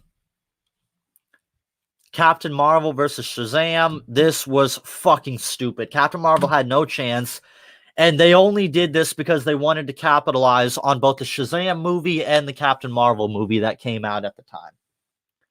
I'm like, fuck your trendy matchups, Death Battle. Kirby versus Boo, I thought this one would be higher because a lot of people seem to talk shit about this one, but I guess it's only really Dragon Ball fans that have a problem with this because I really expected this to be a lot higher with how many people were begging me to review it. Felicia versus Tawakata. This fight was fun, although admittedly I don't know very much about either universe. So I don't know if the results was accurate, but I thought this was a fun little death battle. Although I do wish it could have been 3D, if I'm being perfectly honest. And don't tell me you can't do 3D, because even I have a 3D model of Felicia. Okay? If I can produce a 3D model of Felicia, don't tell me Death Battle can't. I made this point before. When I can produce 3D models of characters, don't fucking try to convince me that Death Battle can't, because they absolutely can. They have more resources and more manpower at their disposal. I got jack shit, and even I could pull out a 3D model of Felicia. I have one in my fucking files.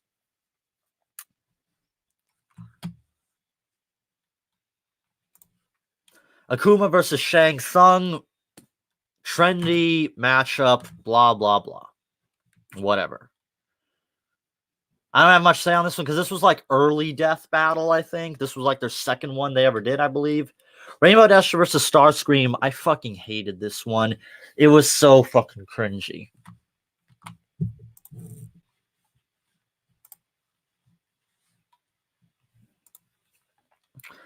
Batman versus Captain America. I honestly thought this one would be higher because they really fucked over Cap. I don't even like Captain America, but I have to admit, they fucked Cap over. Cap probably should have beat Batman, if I'm being perfectly honest.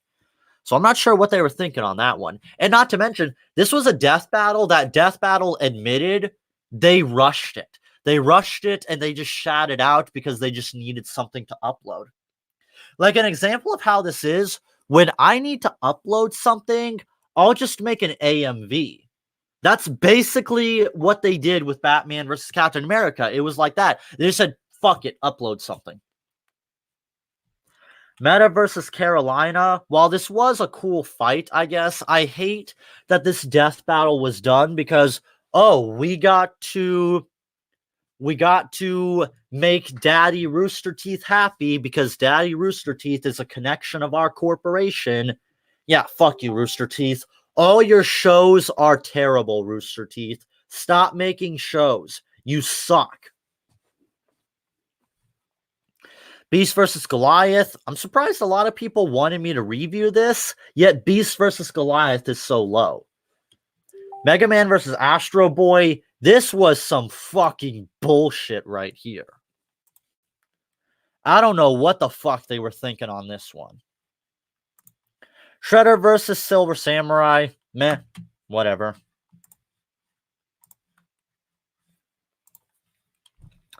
Fulgor versus Sector. This one wasn't too bad. Although Sector was a little bit outmatched, if I'm being honest. So, I don't know. TJ Combo versus Balrog. Oh, my friend Roman, he fucking hates TJ Combo versus Balrog. He can't fucking stand it. If I ever do a review of TJ Combo versus Balrog, I might try to get my friend Roman in on this because he really fucking hates this death battle.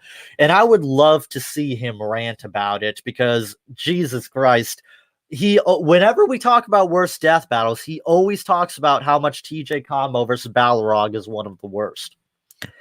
Yoshi versus Riptor. This one was kind of fun. Although Riptor kind of didn't have much of a chance against Yoshi because Yoshi is fucking busted. Sephiroth versus Virgil. I thought people really hated this one, but I guess apparently not.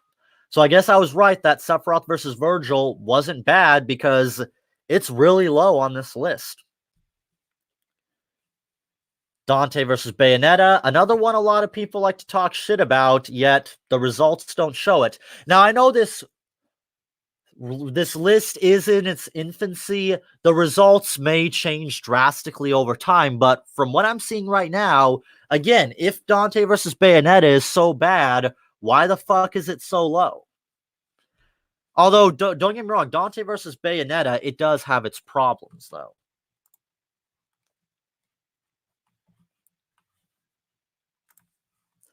Next, we have Zitz versus Leo. Sure, whatever. Aang versus Edward. I already gave my thoughts on this one.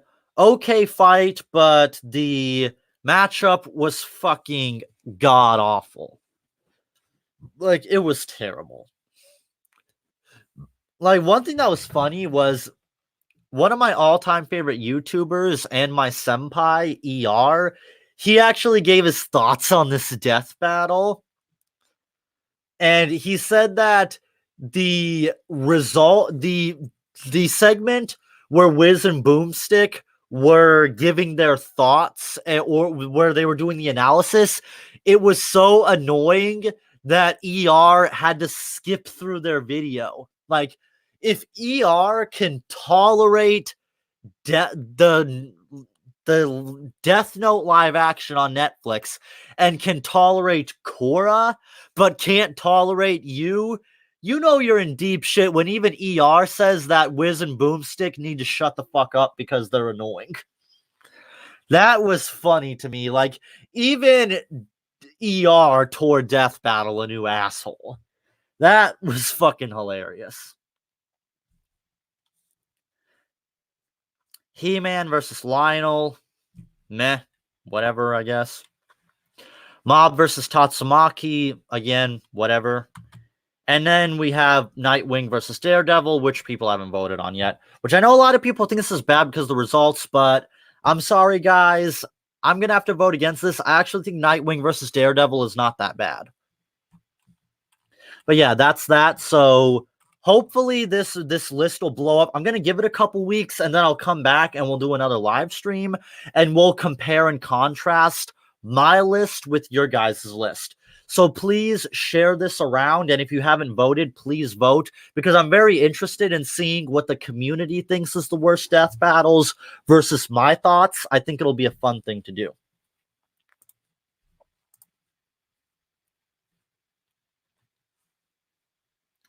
So, yeah. So with that being said, I hope you enjoyed this live stream. I'm going to try to get live streams like this done more often, especially with guests.